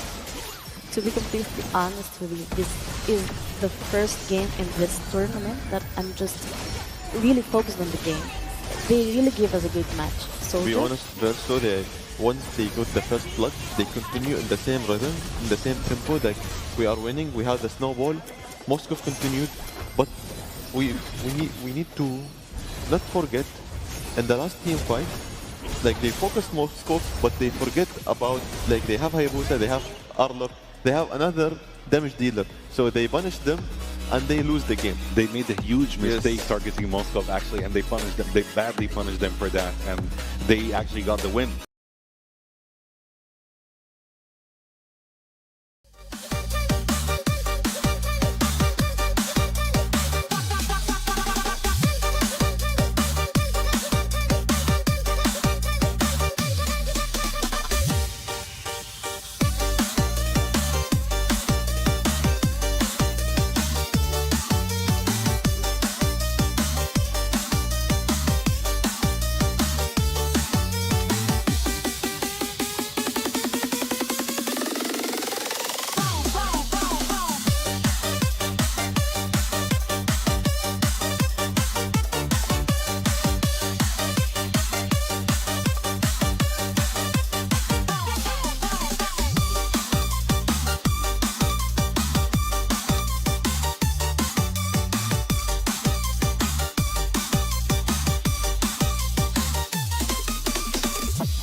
Welcome back to the quarterfinals of Games of the Future Abu Dhabi 2025 powered by ADNOC. We are heading into Game 2 and ban is underway. Root Soldier? Interesting bans from both teams. We see Aurora on the red side, they are banning Grog, Baxia and Zushin. And for the Verso, for the blue side, they are taking advantage for the first pick. We are seeing bans from them, Kali, Lancelot, and Fanny. Yeah. And of course, for the first pick, I don't think it's going to be Estes. I think they're still thinking. And the first pick, Estes. That's going to be an easy win then for Aurora. Estes is such a non-meta hero right now. They are hovering on it. But yeah. Still not locked in. Probably they would go for Yuzon. Yuzon is actually open. They take the advantage of the blue side and they take the first pick for the Yuzon. It's not banned. Every game it's what's banned. Now they take the advantage. Smart move from Versa. Definitely, but there are still lots of choices for Aurora Gaming. Who are they going to go for? Are they going for Gushin? Gushin is such a great hero, to be honest, and such a high skill hero, but is he in the meta right now? He's on and off, to be honest, but can we rely on him? Not really. Nah. Not really. It's not like a meta heroes until now. Yes. I think both of the teams are actually trolling on each other on the picks right now, you know. See, what can I pick? Yep. No, I will not. No, CC. Okay, this is actually the first time we see CC in those 2 days. Yes, she used to get banned a lot or not picked at all. And we have Hilda as well. Oh, interesting. Aurora is not kidding to this match. They're not kidding at all. We give you a free win in the first, but now we will try our best. We will try our hard to see who's going to win. We know Aurora has 2 picks until now, CC and Hilda. Interesting moves from them. And I need to see like what is the reply from Verso on these 2 picks. Wow. You Akai as a jungler. Okay. Kimi and Frederick. Okay, interesting. If actually Verso noticed yesterday what happened with Hilda when Falcons were playing with Hilda and they badly lost because Hilda was actually thrown out of the game. If they remember which heroes were picked, then they would know how to easily counter Hilda in this match. I think Chow was there actually in yesterday's match. Will they pick him? Would Verso pick him this time or not? We're still not sure. We still have Verso has still a chance to pick a roamer and a gold laner. Oh, Eve is open actually. We didn't notice that Eve is actually open, so that's a good choice from Aurora. Eve and Farsight's open, and they choose it at the in the last of the pick phase 1. Yeah. To be honest, phase Eve. It's a good pick for Aurora. It was banned last game. Yeah. And they took the advantage to take it because the impact of the Eve in the team fights, it's really crazy, to be honest.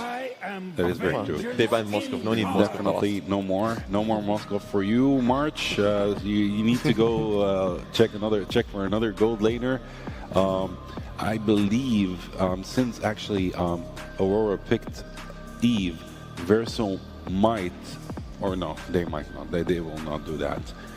Kimi as a gold laner and Valentina as a mid laner is such a gamble, to be honest, but I don't think they will do that. They would look for other options in that case. Who will Marsh ban? Yisenchin?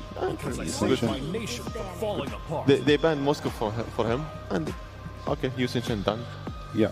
So it's now they have limited choices. Yeah, it's a one-to-one target ban basically.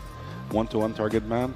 Are Aurora going to continue actually focusing on the target bans, or will they just go for banning Ruby?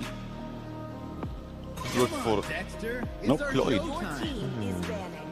To be honest, Aurora they're playing on the safest way. They're banning target bans. They're picking the meta picks, and they're going in the how the box says. I will play in 1, 2, 3. And I will win. That is very true. Actually, Boro can ban Hayabusa right now if he would like, but he's gonna ban Harley. That's very interesting. very interesting that they actually banned Harley. And Harley is not actually a meta pick in general. Did they actually feel like they would actually pick Harley? But even if they did, why would they pick Harley? Usually the unseen world that tells the best stories. Maybe they are scared to Harley because Harley sometimes it works with their combo. Probably, but with this lineup of Aurora, I don't think Harley would be such a great pick for them. On the other hand, Guinevere as a jungler, this is actually off-meta pick. It's such an off-meta pick as well. So, yeah, Aurora might have something in hand right here. They're actually cooking for something. We're seeing X-Borg for you. Yep. X-Borg. Your favorite? Yeah, my second favorite, actually. My second favorite. My first favorite is currently Obsidia. You mentioned that. Yeah, Obsidia is such a wonderful gold laner. So are we going to see Gatsutkacha for the last pick for Verso, or are they going to think of something else? No, they're just going for Gatsutkacha. We have 4 carry or instant picks. Immediately, because there are 4 tanky picks for Verso. 4 tanky picks. So carry is the only choice that the easy choice for Aurora to go for. With this draft, I think it favors Aurora. Yeah, Aurora, like with this last pick, they're not kidding continued anymore. Like the whole page. And carry, it was a like perfect pick for them. The finishing. Because it's anti-tanks and it's easy to deal with tanks with carry. But the scary thing, they focus carry and they deny the whole team from carry. Yes, we will see it in Game 2. Drafts are now locked. Their strategies are set. Aurora Gaming versus Verso time. Let's send it over to our casters to bring us the action. Game number 2, and we've seen a weird set of bans that even resulted to teams having to pick up an X-Borg in the Golden, despite them having the Fredrin already. And then the last pick carry. I believe that this is a game where you can honestly say that Aurora Gaming has, again, the more holistic and easier draft to execute. I wonder if Verso Time really did plan to go for this one because, man, the massive bans on the March heroes up late, like the Moskov and then eventually the Claude, kind of prompted them to go for an X-Borg in the Golden, which I am really scared about. Why does it scare you, Wolf? No, I'm not scared of it. I'm scared for Versatile about it. I was gonna say. Yeah, dude, it's like it can fail horribly for Versatile. Yeah, it's one of those things. Like we've seen this a lot though. Like X-Borg as well in the gold lane has popped up so many times, time and time again. Actually, paired up with this kind of lineup too. You know, something that's willing to go ahead and fight into these early skirmishes later on, these team fights where. The whole purpose of having that X-Borg too, other than the fact that Last Insanity is so good damage-wise, is it's a natural like disperse for the opposing team that deals with it. And that can actually cause enough chaos in a fight where then you can have your pickings and you can get that advantage if you want to. But again, like you said, Aurora Gaming's lineup is more holistic. It's got a great late game insurance policy by being able to like shred through some of these tankier heroes that Versatime brought because it's a carry. And obviously that needs time. When we see the carry pop up, we know that it's going to take some time to come online. Also, once that Malefic Gun is also picked up, it kind of helps alleviate some of that the cons of carry of that range.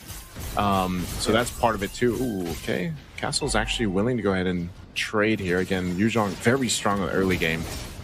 Even with that Petrify or not, the shot essence is hurt, man, you know, and the sustainability is so good. Back full HP. Just like that. I think individually, X-Borg has a lot going in for it. I think aside from the Eve, everything can be killed by the X-Borg as well. It's just that you might not have enough scale. And Castle already going in for the play. They want to zone out Tianzi. And this is a retribution easily taken by Xeno.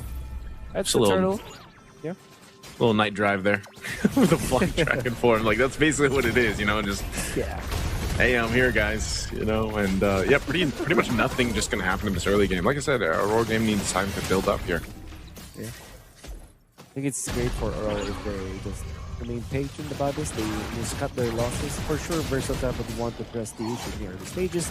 They want to take advantage of this Fredrin in the export. Eventually, they will have to rely on the Kimi to output the damage, which so far Kojic has been phenomenal with playing overall as a position 4 for Versatile. Oh, Pagu going forward. That was a pretty, like a fake out and then aggressive flicker. AOG going to be used on TNZ. TNZ trying to hunt down Kojic. He will be able to grab him.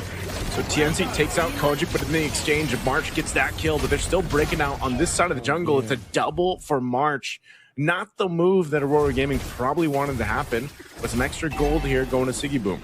I think on paper, they might have thought about that play that it will be really good. I guess the main price that they get about for this one is Siggy Boom just farmed up top easily, was able to take out all of the other third shields, so that's about like 400 gold going in his favor. I would say for Aurora Gaming, the idea was great. Pagu kind of understood that he eventually will be taken out anyway, so instead of going back, he went forward and forced the Purify from Kojic, which also allowed TNZ to get the kill. However, they traded the life of TNZ for that, which I think is the worst outcome for that for Aurora Gaming, because they kind of need this Guinevere to ramp up when it comes to levels. They has to catch up. Yeah, we'll see if that happens. Right now, March is actually going to be focused by Pagu here a bit. Pagu knowing that he can just go ahead, utilize that passive, heal back up on this Hilda, trying to zone him out from this tier 1 turret. Revitalize is actually going to be used as well. Good work from Pagu to go ahead and get one of those resources out, but meanwhile on the bottom side, Lunar is going to be in trouble. Popping the Vengeance here, still alive for now until Kojic joins, but the trade is going to be the turtle.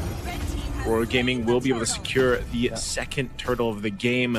But they do, it costs them alive here in the bottom side, but they will maintain a nice lead now.